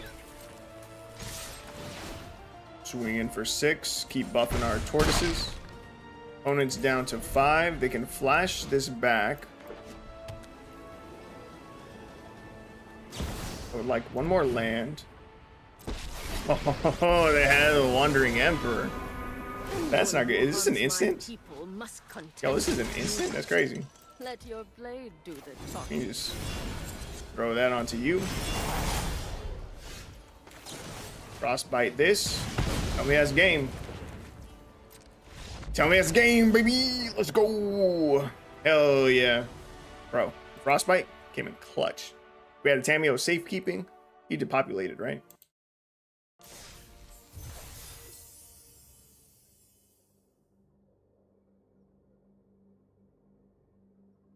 Tameo safekeeping could have been really useful that game.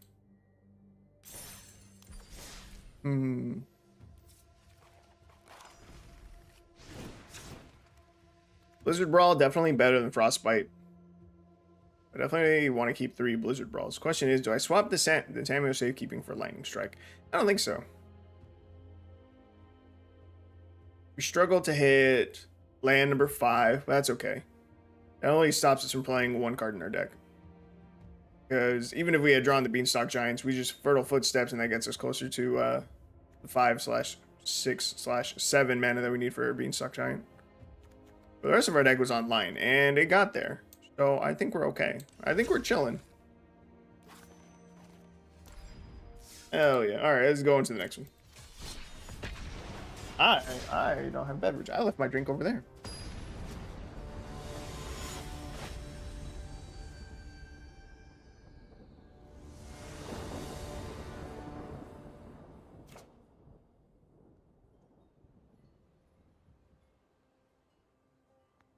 I left it over there because it was empty. That makes sense.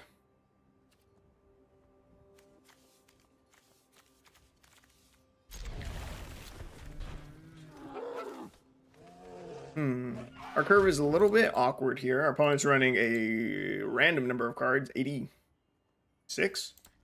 86 cards in the deck. Seems like a good idea.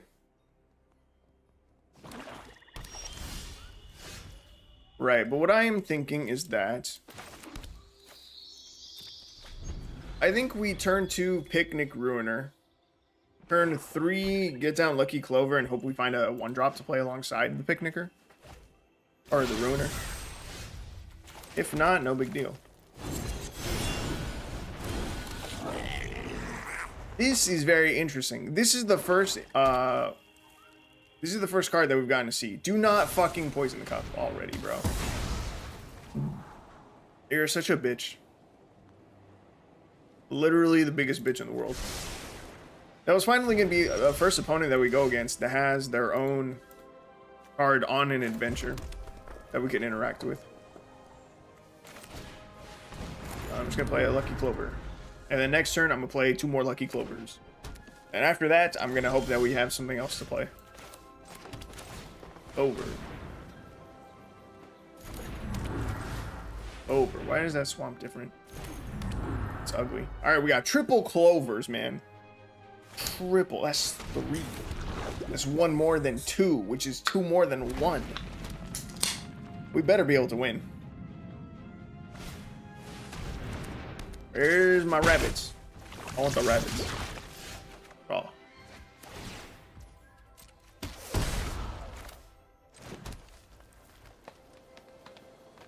This does not have haste right now. Very, very unfortunate. If I play it out, I expect it to just die, which sucks.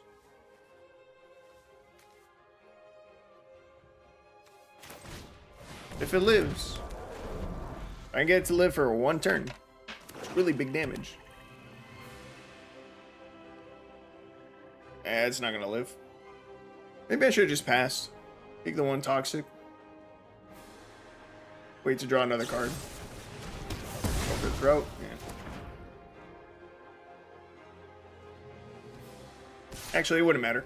If we hadn't played it out now and just passed the turn, our opponent just does nothing. They just hold up their removal spell. Game trail, unlucky top deck. I'm gonna just pass.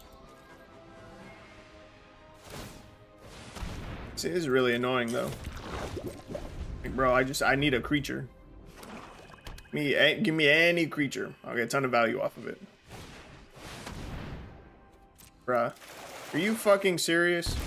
Why do we keep going against this fucking bullshit?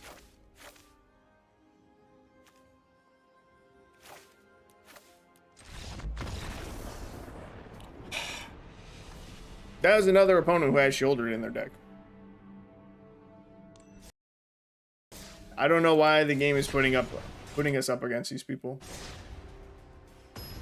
Like I said, it tries to find mirror matches. There's no reason for us to go up against these fucking Shoulder decks again and again.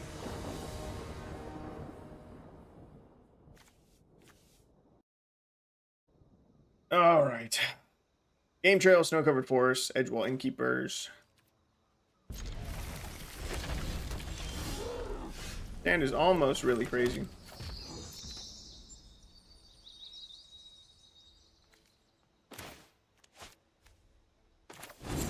I'm gonna start with the Rabbit. 1 point of guaranteed damage. Start getting counters on the Tortoise, it turns sooner. So I haven't even played the goddamn Steady Tortoise, man. Kinda whack.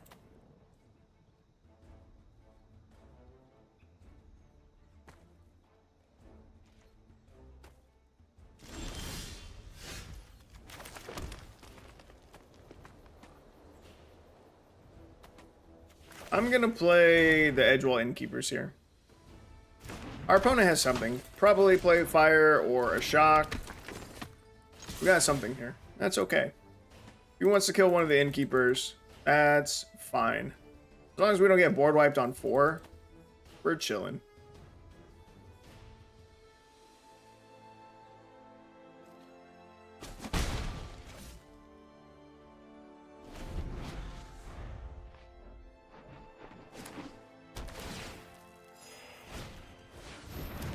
Bro, another Samurai deck. What the fuck is going on?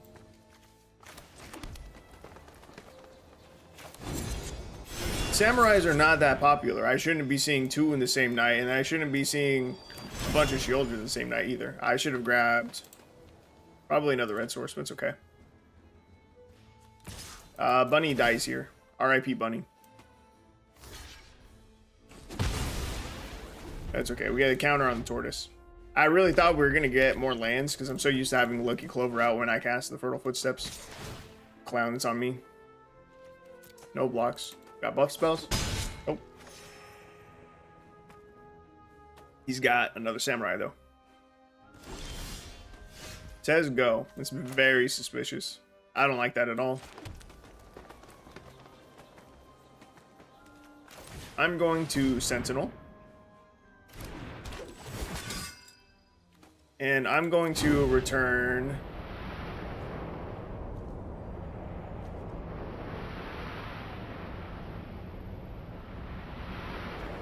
Beanstalk Giant to our hand.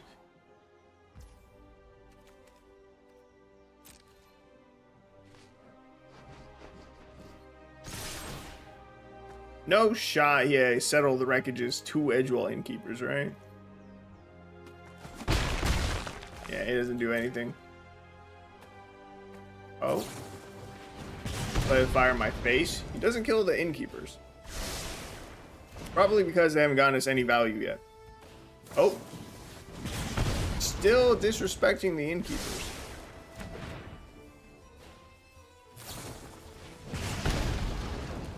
Triple play with fire. He sends them all face. Bro, literally no respect for the Innkeeper. Do you have anything with lifelink? I don't think we do. Selfless Samurai.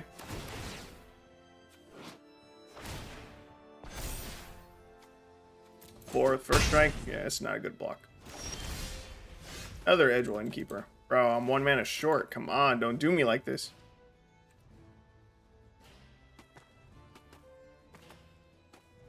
Alright, I play this. Play Picnic Ruiner. We draw a ton of cards.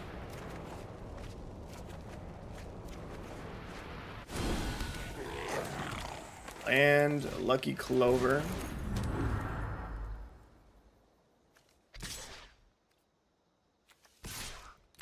We'll have 2 chump blockers. We're okay. Should be fine.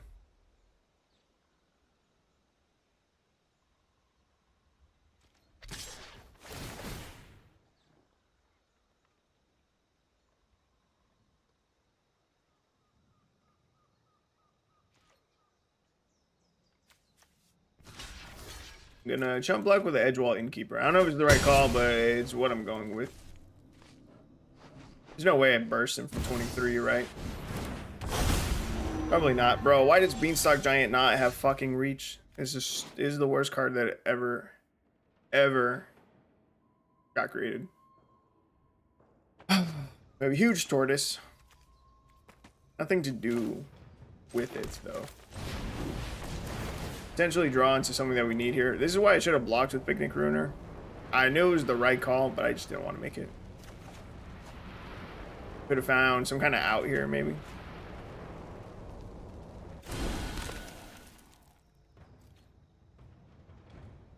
Did not happen.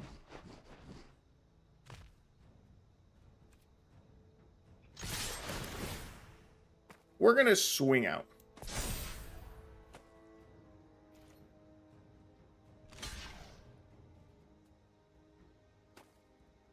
I don't think he can kill the tortoise.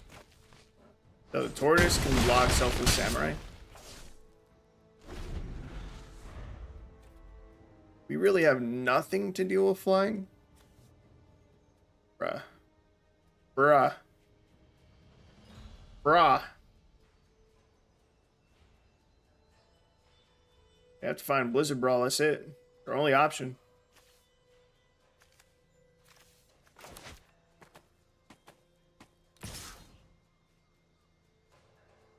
Sweet.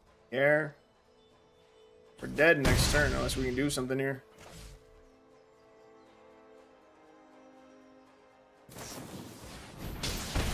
Oh god, maybe we're dead here. Bruh.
It felt like we were behind.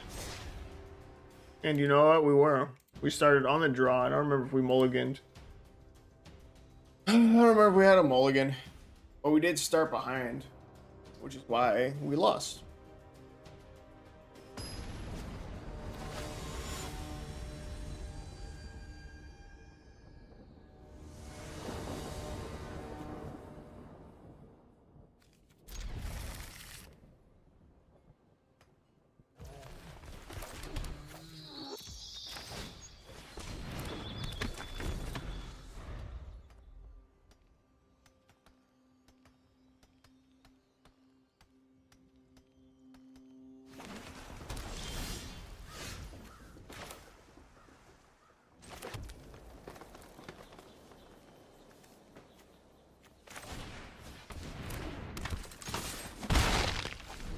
Alright. Turn 1 and turn 2, we've played an Edgewall Innkeeper. Our opponent, I think, is Rogues. It was a random guess. I was not correct. They kill an Edgewall Innkeeper. It'd be too much for me to keep them for another turn. Anyway, I was going to say, we're going to play a Minecart Devil, which I played out, and we're going to get a draw. We only get 1 draw instead of the 2. And they kill our second Edgewall Innkeeper, so that feels really good. Really, really good. Oh, and they're gonna kill the devil. Yep, they're just gonna wipe our whole board. Cool. Feels good. Chilling.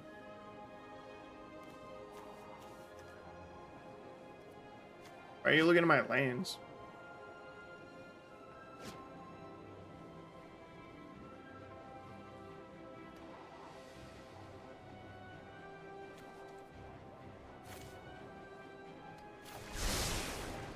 Go, homeboy.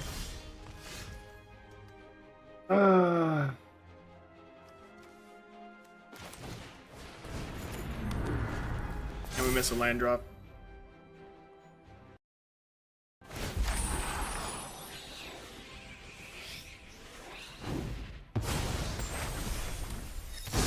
Seeker Squire. Okay. Seems random, but alright. Another Edgewall Innkeeper. I'm gonna play this. They probably kill it while we have the Picnic Ruiner on the stack. I'm still gonna go for it. Oh, it doesn't matter. We get it. We get the draw and cast.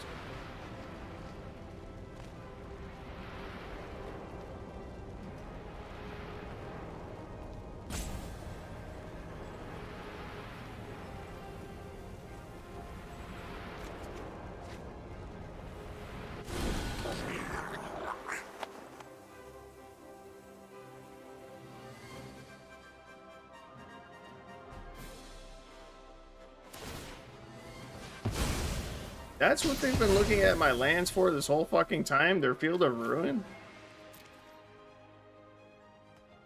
Bro, get out of here.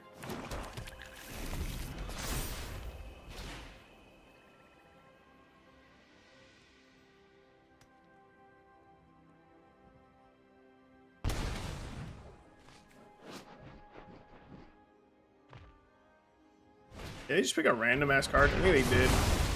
Ah, our board gets wiped and exiled.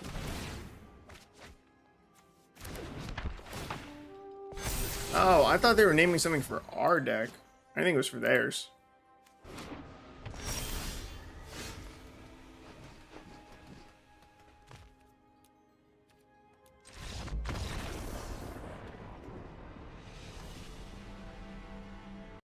Got stuck at 3 lands. Feels good.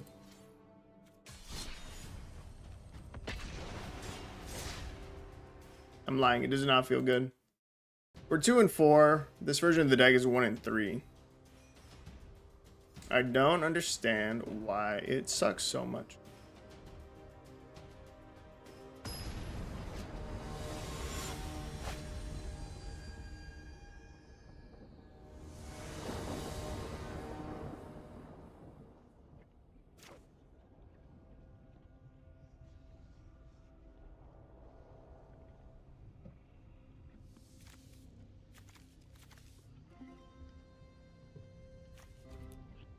I don't even want to try.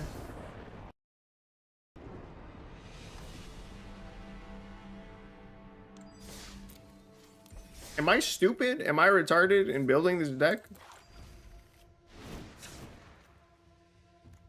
8 mountains. We shouldn't be getting double mountains in our fucking opening hand. Let alone with no red spells. Fucking stupid.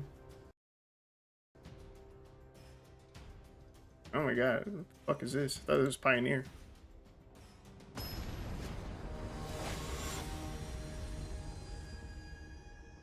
God fucking damn it, dude.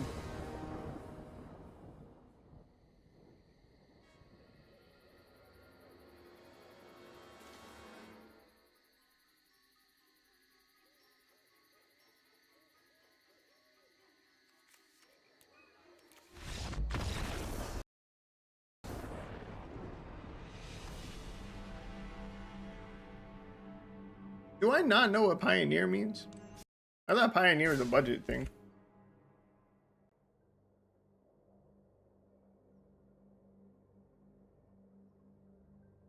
No, it just has to do with how recent the sets are. Players build 60 card decks with cards from Return to Ravnica forward. Okay, so Pioneer's not useful.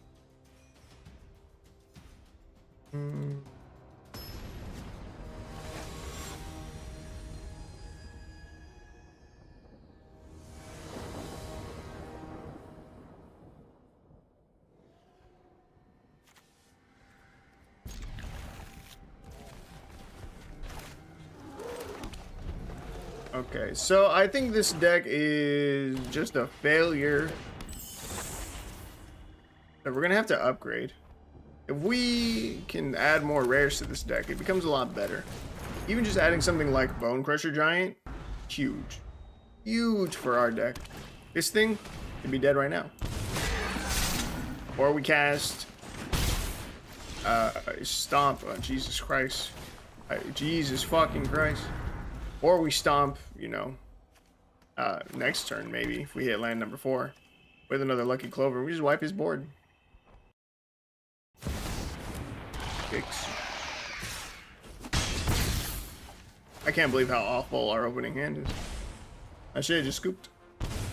I couldn't have known our draw was going to be this awful too.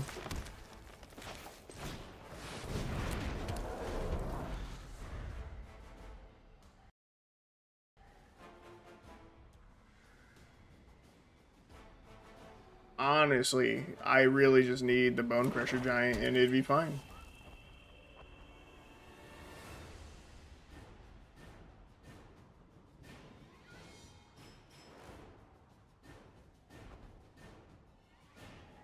I'm really tempted to just try it already, but I won't. That's what Wednesday is for. Nice. I have no idea what this card is. Candy Grapple. That's cute. 2 mana bargain. Target creature gets -3/-3 until end of turn. If spells bargain, creature gets -5/-5 until end of turn.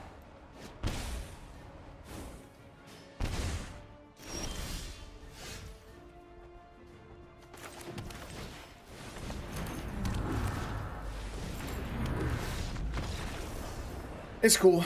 I didn't feel like playing any cards that game anyway.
Okay, so I'm gonna open up a note.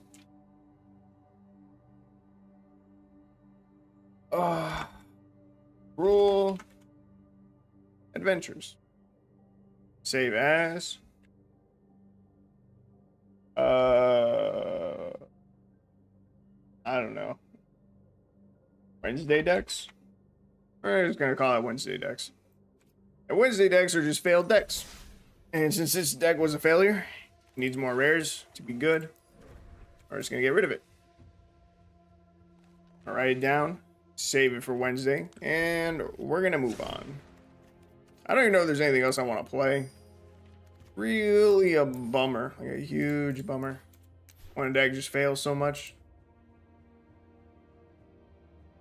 Kinda kills my motivation. Try another deck.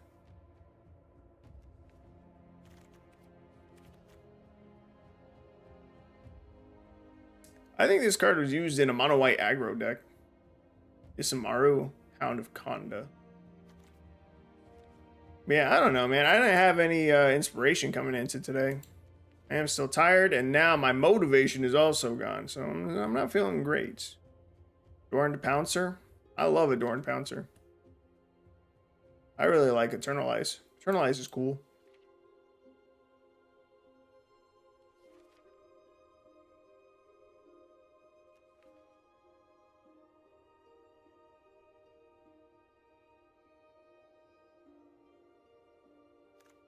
Isn't there an infinite combo with this?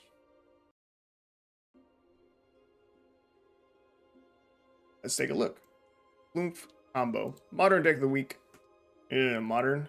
Probably a lot of cards in here that... Oh. Wait. Is it just the Orcish Bowmasters? So we give the Flumph indestructible, right? Whenever dealt damage, you and entire opponent each draw a card. Oakish Bowmasters. There has to be something that prevents you from losing the game, though. Right? What stops you from losing the game? Aether Vial? No. A lot of ways to tutor for these two cards.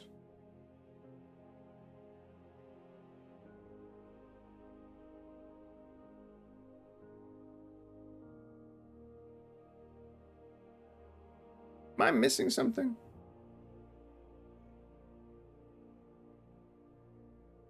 All right, let's see. You manage to turn the jellyfish indestructible and to have Bowmasters resolve and stick around for a moment. You can have each player draw a card after card and win on the spot as your library is larger, as long as your library is larger. But what if it's not? What if our library just isn't? While Flumph may be the only card draw engine here, you'll dig into your library a bit beforehand, whatever. Tutor. That makes 60 cards deck too small of a deck size, but with Yorion gone, 63 will do. So maybe we make a Yorion deck with Flumph and Orcish Bowmasters. They're both rares though. Flumph, god damn it, why are you a fucking rare? Shouldn't be, stupid fucking jellyfish. There's no way that by increasing our deck size, we'll be able to find Flumph and Orcish Bowmasters. Actually, maybe there is. Library? Didn't I see something? Defense of the Heart. Being your upkeep, and if opponent controls 3 or more creatures, sacrifice Defense of the Heart. Search your library for up to 2 creature cards. Put those cards on the battlefield and shuffle.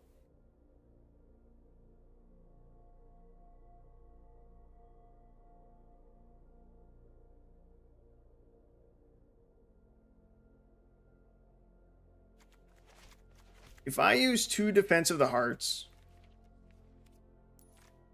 plus Flumph plus Orcish Bowmasters. Yeah, we don't get the ETB, right?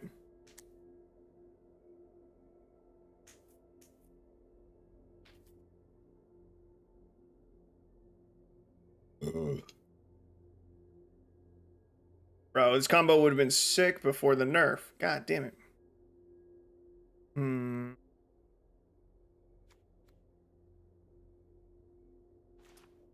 don't think we need the swamps. Bro, there has to be... Maybe there's a better defense of the heart combo that we can run. There has to be. There just has to be.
I'm thinking we can pull this off without Defense of the Heart.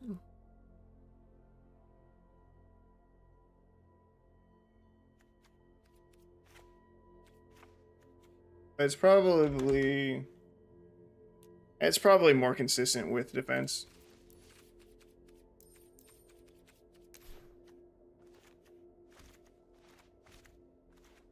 This is very silly though.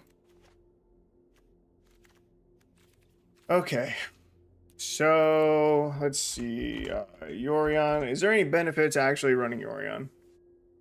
Wizards of battlefield exile any number of other non-land permanents you own and control. Turn those cards to the battlefield being the next end step. Not really. So what do we need? We need Moonblessed Cleric, Find, or Defense of the Hearts. Defense of the Hearts will then grab Orcish Bowmasters and Flumph. Okay, now, there's something that gives goat tokens. What color is that? Blackbig Troll. God damn it. That would be really good for this combo. I could ensure that our opponent has 3 creatures. Let's see. What's the wording on this? There's a battlefield. Target opponent creates. Okay, so let's see. What about... Oh, wait. Do I have rare selected? Nope. The target opponent creature token.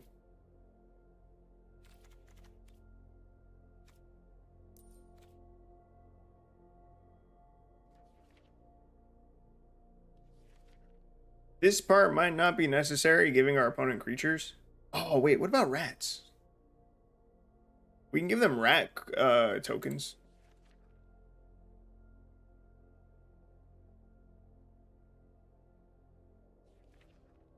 With that one, I see, man, Clackbridge Troll would just be perfect here too. Damn it. This also just works better with more rares. It's not even going to be a good combo deck. It's just going to be a combo.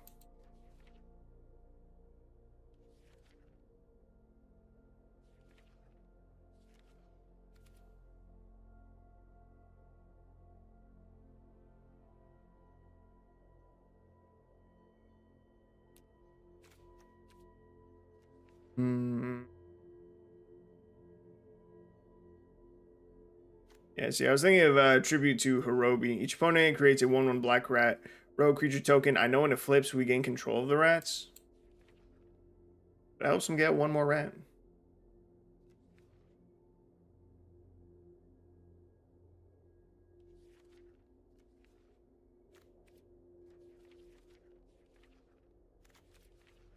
Damn it, this needs to be a later deck idea. That is very, very annoying. All right, Wednesday deck. This one's convoluted. It's not even going to be good. I have to wait. Defense of the Heart.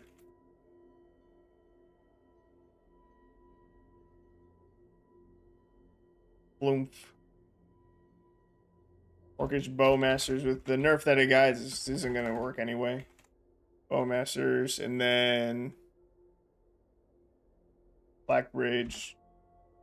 Roll. It's so janky. There has to be some kind of infinite combo with Defense of the Heart.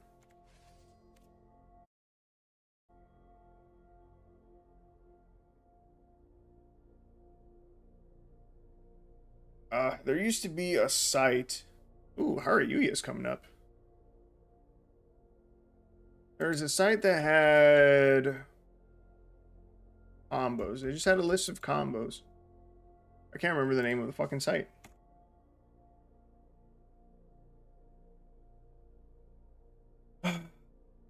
Ooh.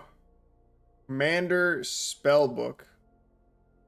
It's for EDH combos, but still. Alright, let's see. Defense of the Heart. No combos found. Are you fucking serious? Did I misspell something? Defense of the Heart. Really? You're really gonna make me do this? Figure it out all by myself, you fucking bitch.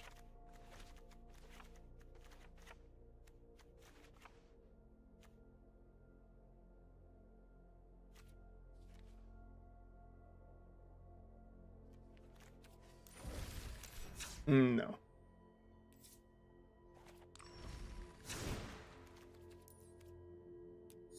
Bro, I just want a fucking deck to play.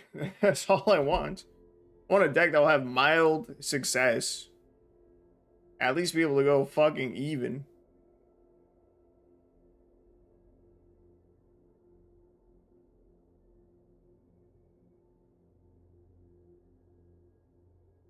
I'm going to YouTube. Mm-hmm.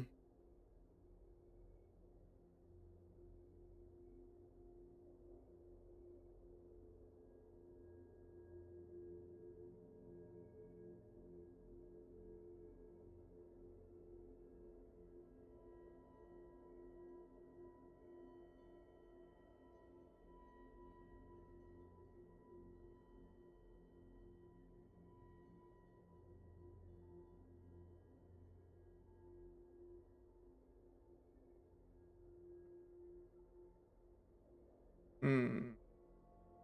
CGB has an artisan mono blue deck that he just put up. But we already have a world's version. It's still budget friendly, only has 4 rares. It's the Hadi Jin deck. His deck is basically the Hadi Jin one without the Hadi Jin.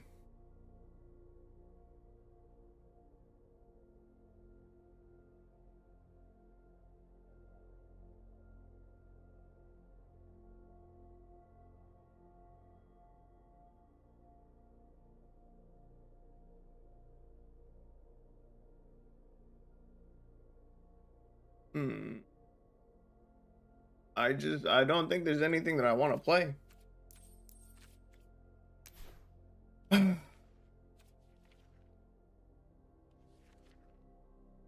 really. I don't know why life gain is boring and gay and requires 0 fucking brain power.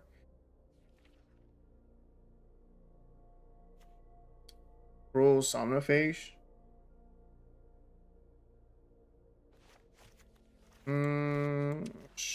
Sure. I'm not sure how we win with it, but sure.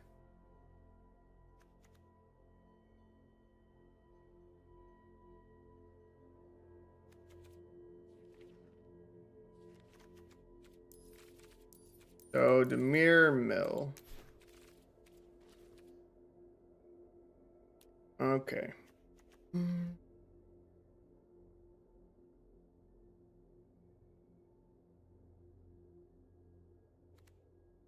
Power of Memory. Whenever one or more cards is put into your graveyard from your library, gets +1/+1 until end of turn and can't be blocked this turn. Power of Memory sounds like a better win con than the Cruel Somnophage. I have to give this unblockable in some way, shape, or form. Some kind of evasion. If it's just a really big ass creature, it doesn't do anything. If it gets chump blocked, it dies.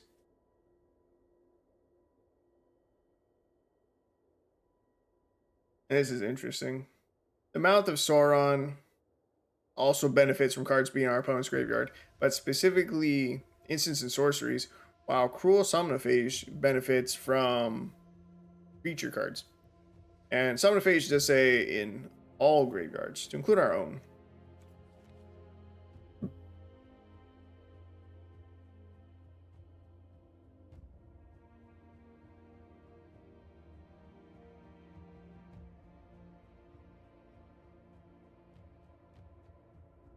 Let me take a look at a Demir Rogues list.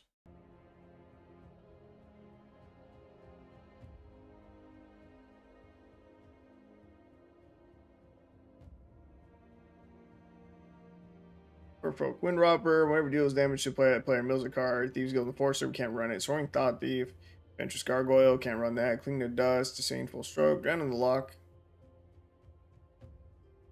Nile, Negate, Power Word, Kill, Agadeem's Awakening, can't run that. Into the Story, could run that.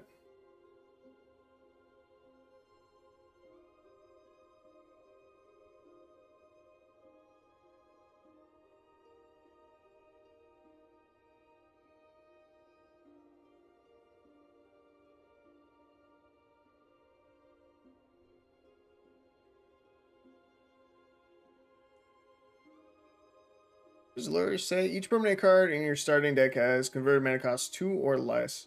During each of your turns, you may cast 1 permanent spell with converted mana cost 2 or less from your graveyard. Ooh, actually. Ah, damn it. Damn it, damn it, damn it. Lurrus takes up another card slot, though. Another one of our rares.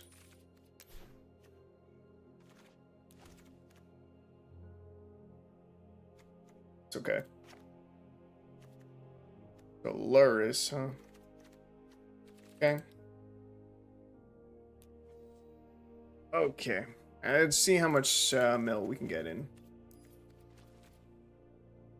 You can't use any more rares, so common, uncommon. Soaring Thought Thief. Just don't have enough.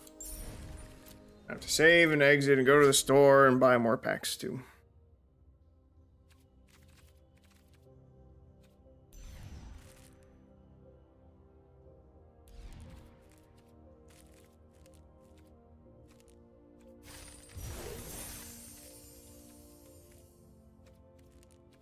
Jesus. Buy the packs, bro. Buy them. Thank you. Spending all my gems right here, right now. Can't even buy that one. Wait, yes I can. No, I can't.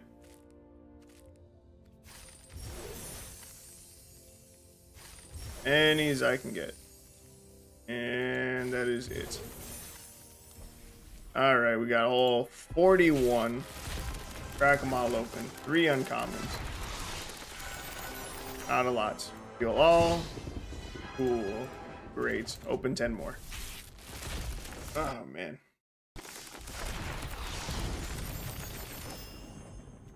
Reveal all. Continue. Open 10. Vault is open. That's good. Some more. 10. All progress back up to 10% already. Cool. Got 17 uncommons. Something. Hopefully we got some of these cards that I'm looking for. Hopefully we fucking open some Soaring Thought Thieves. Common. Okay, 18 uncommons. That's it. Not a lot still. Not a lot.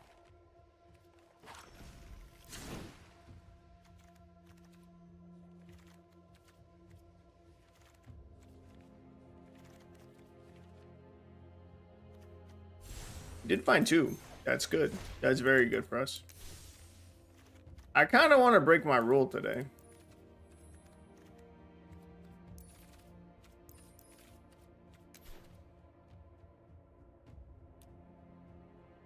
I think I'm not going to count the Lurrus. Now, I would normally count this against the deck. However, there's 2 things that is different about having a companion. One, it's not necessary. And 2, Lurrus is technically not in the deck.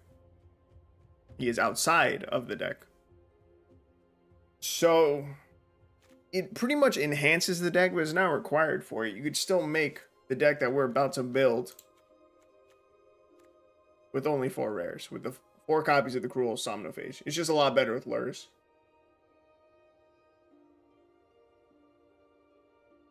So you know what? Fuck it. Hey, why does this have a plus? Why is this being weird?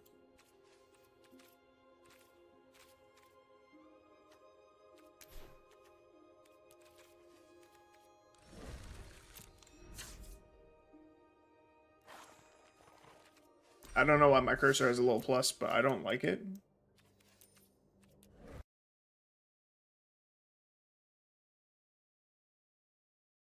So we're gonna close and reopen Arena. Alright, I've never built with Lurrus before, mostly because of the whole 4 rares thing.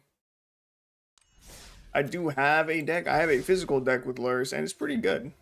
It's a pre-con deck, but it gets the job done. Okay, so...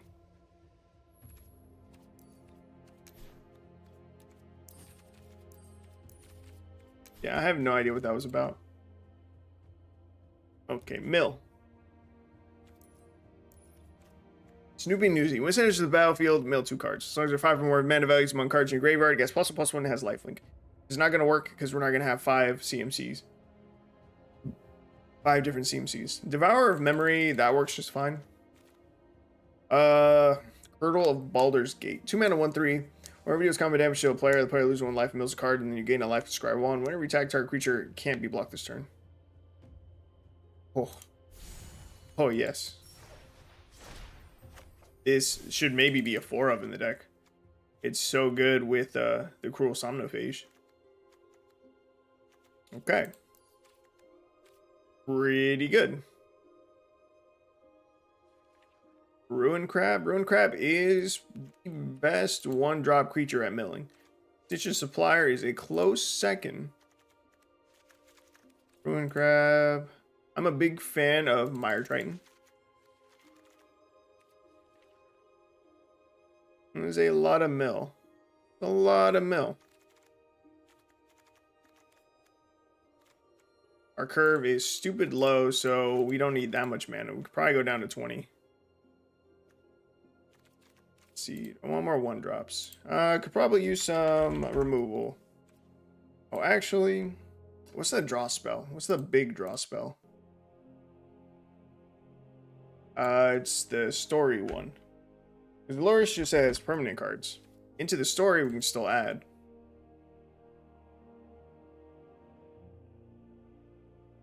And draw, land, less. I'm gonna add 2 Thirst for Discoveries, 2 into the stories. That leaves 5 cards. We're gonna get some removal spells with 3 Infernal Grasps. And I'm gonna throw in 2 Fading Hopes as well. And then we do have Reveal lands. Go to Estuary. 2. Let's take a look at our split. 65 and 63. Super, super even. Okay.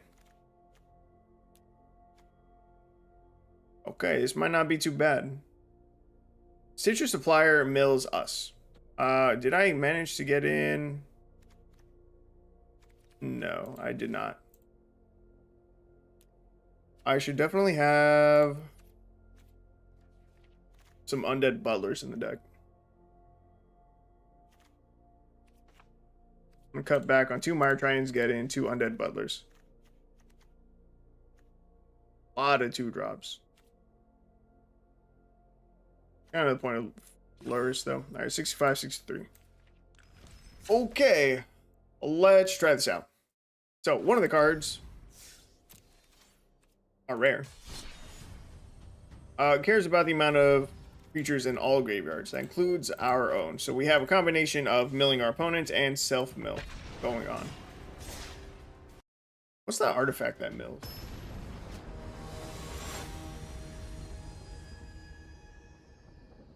Can we run it?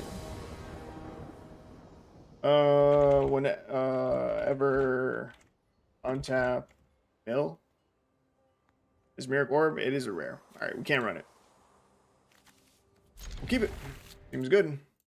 Seems potentially good. Alright. Turn 1, we will Merfolk Windrobber. Do not Ruin Crab because Ruin Crab dies to removal. So we instead Ruin Crab next turn. Exile our graveyard. They are going to regret using that Bajuka Bog. We Ruin Crab. Make our opponent mill 3. And now we will mill with our Stitcher Supplier. We hit 0 creatures off of our Stitcher Supplier. That's not good.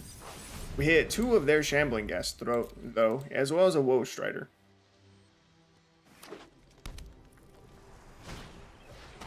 Cruel Somnophage is already going to get huge. Oh, and they mill more too. Village Rites, Defiant Salvager. Okay. We can mill 3. Bro, the game tries to put you in mirror matches. They're a fucking graveyard deck too. Alright, that's ridiculous. It's nuts. Anyway. Do I even need to make them mill 4 more? Like, not really. Let me go to combat. Let's see what they do here. Let's see if they block. If I sack this, draw a card, activate only opponent has 8 or more cards in the graveyard. They're already there. Alright, we both are going to mill a lot off of Stitcher Supplier. How big are you? 7-7 to 9-9 to a 10-10. He's pretty big. Alright, I'm gonna play the Somnification. It's just huge. And I'm gonna end the turn.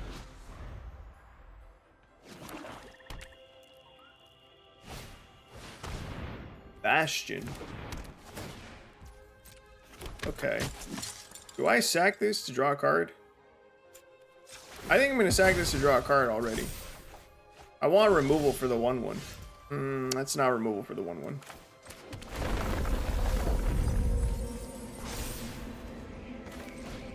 I play this. I sack it. Find removal for the 1/1. Didn't work either. God damn.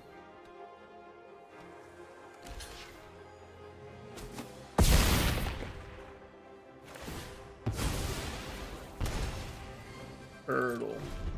Curdle, curdle, curdle.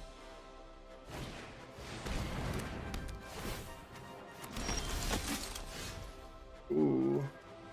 Whenever you attack, Curdle doesn't even need to swing. That's so big. It's huge. Speaking of huge, the Somniphage, it's huge. Alright, so we Curdle here.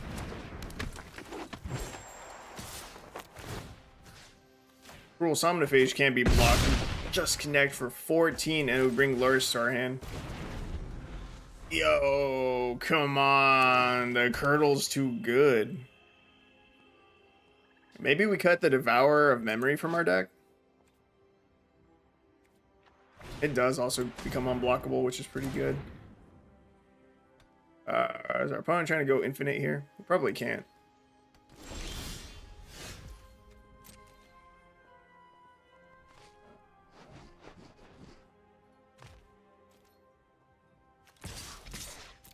Ooh, he let us get the attack trigger. Does he have removal for the Cruel Somniphage? He's got to be holding up removal. Village Rites. There's almost nothing that he can get. That one Revolt removal spell. Okay, that was very interesting.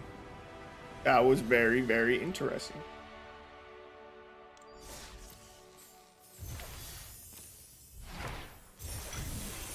Okay, what is the card that says you can't be blocked?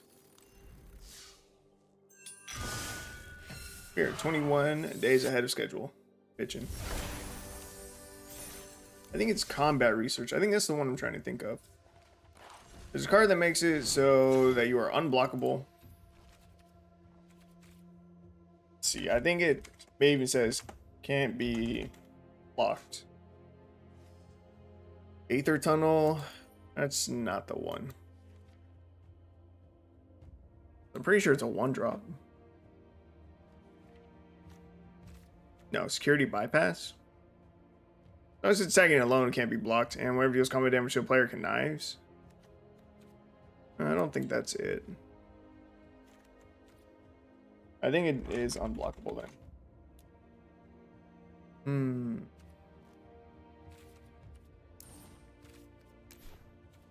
Maybe not. I thought it gave like ward or something though. Combat Research. As long as enchanted creature is legendary, gets +1/+1 and has ward 1. RIP. Guard Familiar. Reconfigure for 4.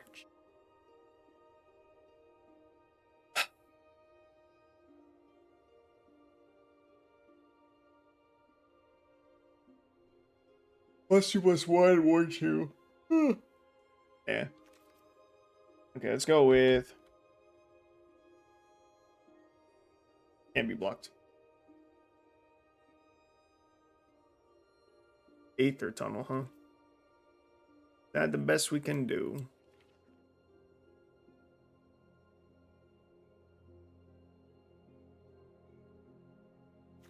Expedition Lookout. 2-mana 2/3 defender. As long as the opponent has 8 or more cards on the graveyard, can attack as though it didn't have defender, and it can't be blocked. Pretty neat.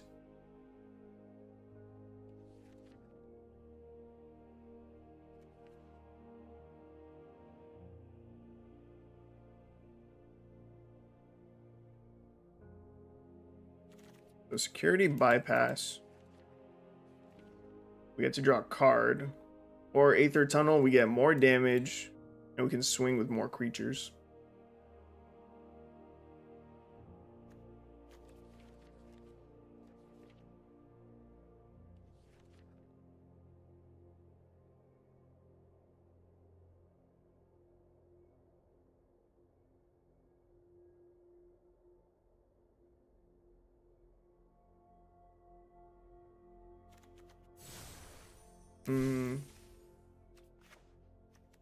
Should drop down to a 1 of.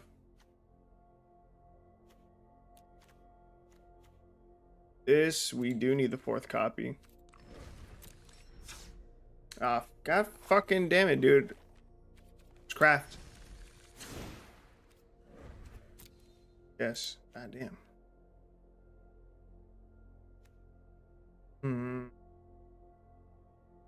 Throwing Thought Thief. Really need 4 of you?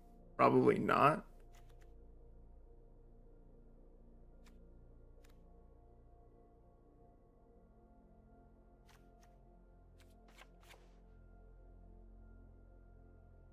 Do I need Soaring Thought Thief at all?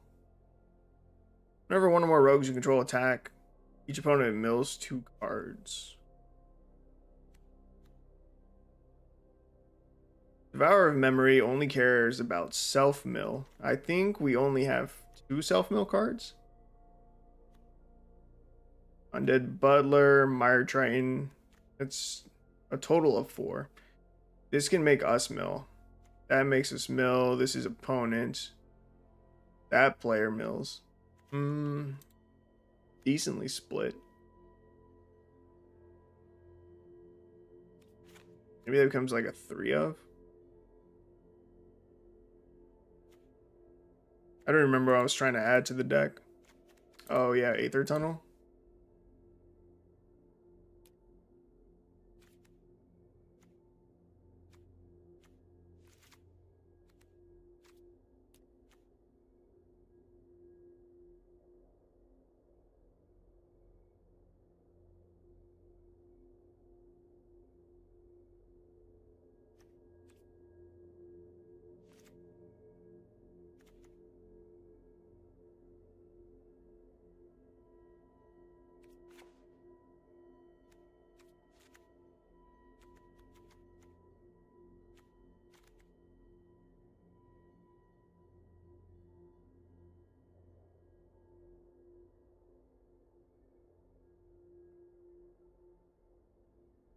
Soaring Thought Thief I don't think is that great.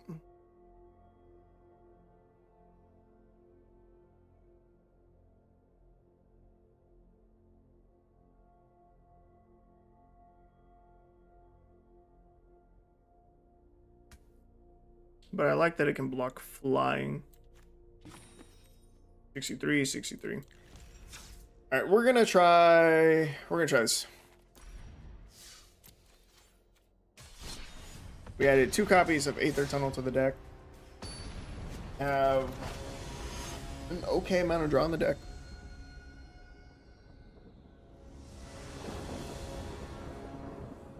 Okay.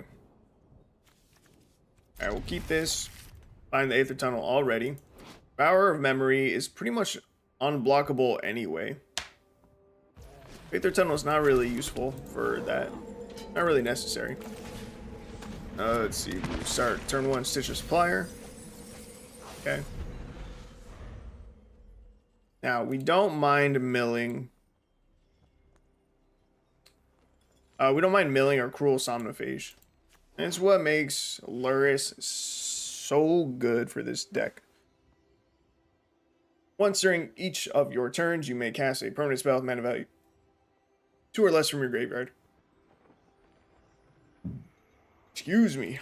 As long as the Somnophage does not get exiled from our graveyard, Luris can always grab it back. So let's see. I'm gonna play Devourer of Memory this turn. Swing for 1.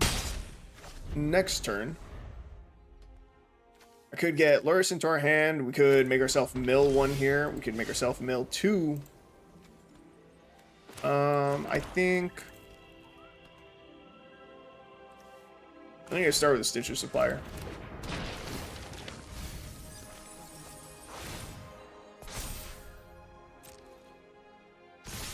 I think we just connect for 4.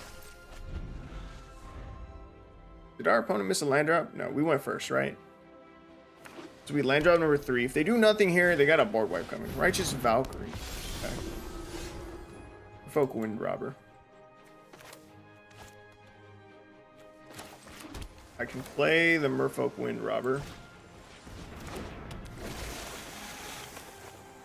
I can make it so that this can be blocked and can connect for 3. Or I can Luris. We don't really need the Luris yet.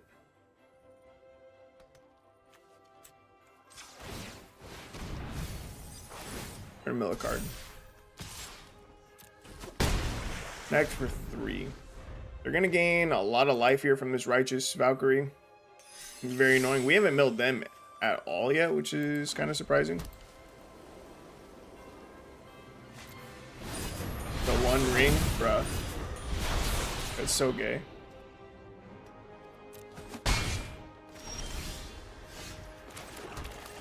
Alright, bring Luris to our hand. Do I Mire Triton?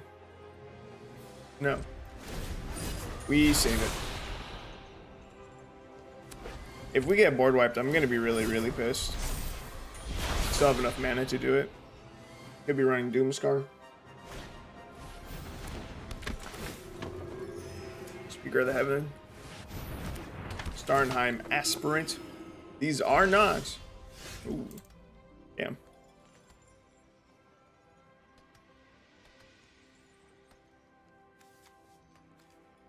Oh, wait. Okay, so if I Luris here, I can Ruin Crab from my graveyard. And another Ruin Crab. Fuck, but I don't have a land. I thought I had a land in the graveyard. Can I not? You may cast a permanent spell. I thought you could play a permanent. Opponent says good game. I don't like the sound of that.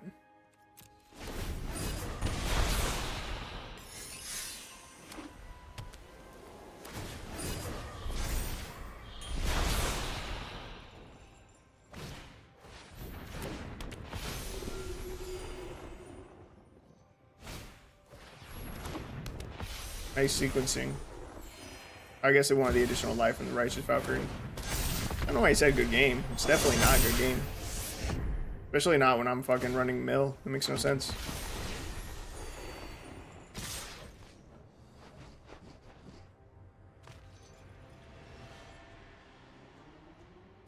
So this can block here. Wind Robber can chomp up here. Actually, we're gonna mill as much as we can there.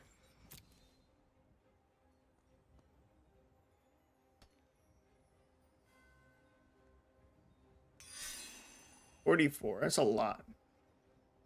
62 life, also a lot. I don't have 8 or more cards in the graveyard. I couldn't draw.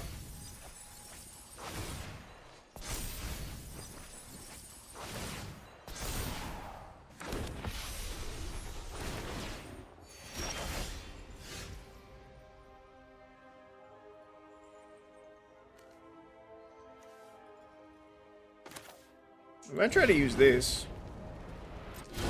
Okay. Damn.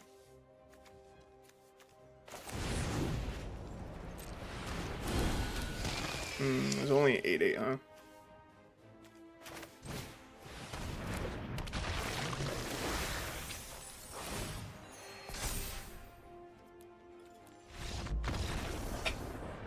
They need to ban the One Ring.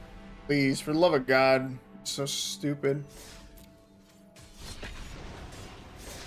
The deck is already retarded. It requires -2 brain cells to fucking play mono white life gain. Adding the One Ring on top of that is so stupid. Super fucking stupid.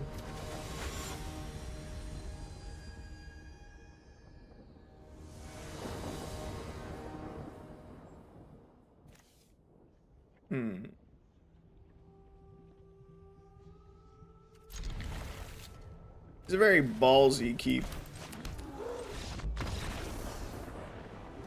All right. Yep, I get it. I've been there. I feel it.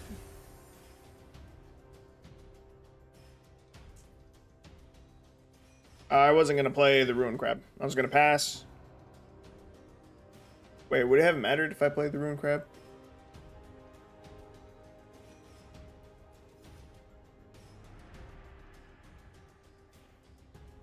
The correct answer is to play it there, actually. I was thinking that I would just save both for turn 2.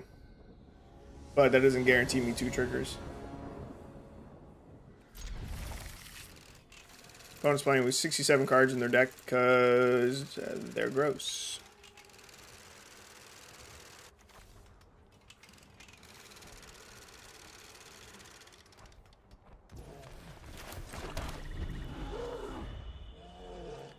Well, I was gonna turn 1 Ruin Crab. That didn't work.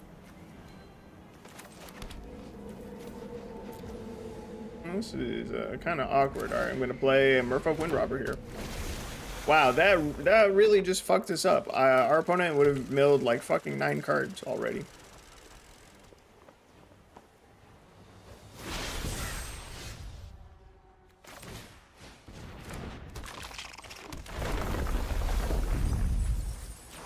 Our opponent has a Doomscar. Really fun to play against. Their Dream Trawler deck.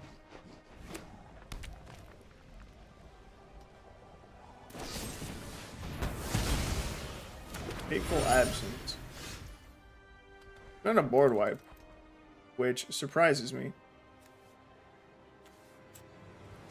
Crack the clue, try to hit a land drop. Yes.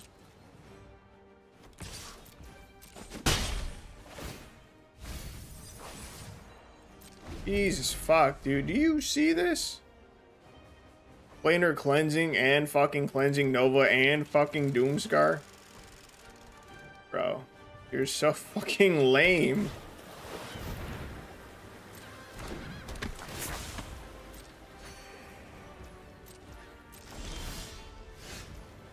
Alright, Thirst for Discovery. Let's get some fucking draw in here. We'll put this.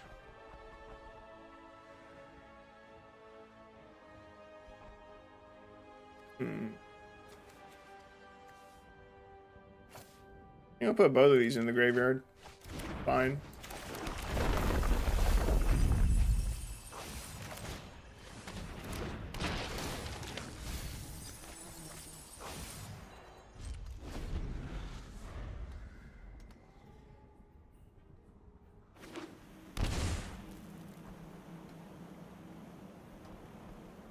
Do it.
Oh, let it fucking resolve. God damn.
That is all.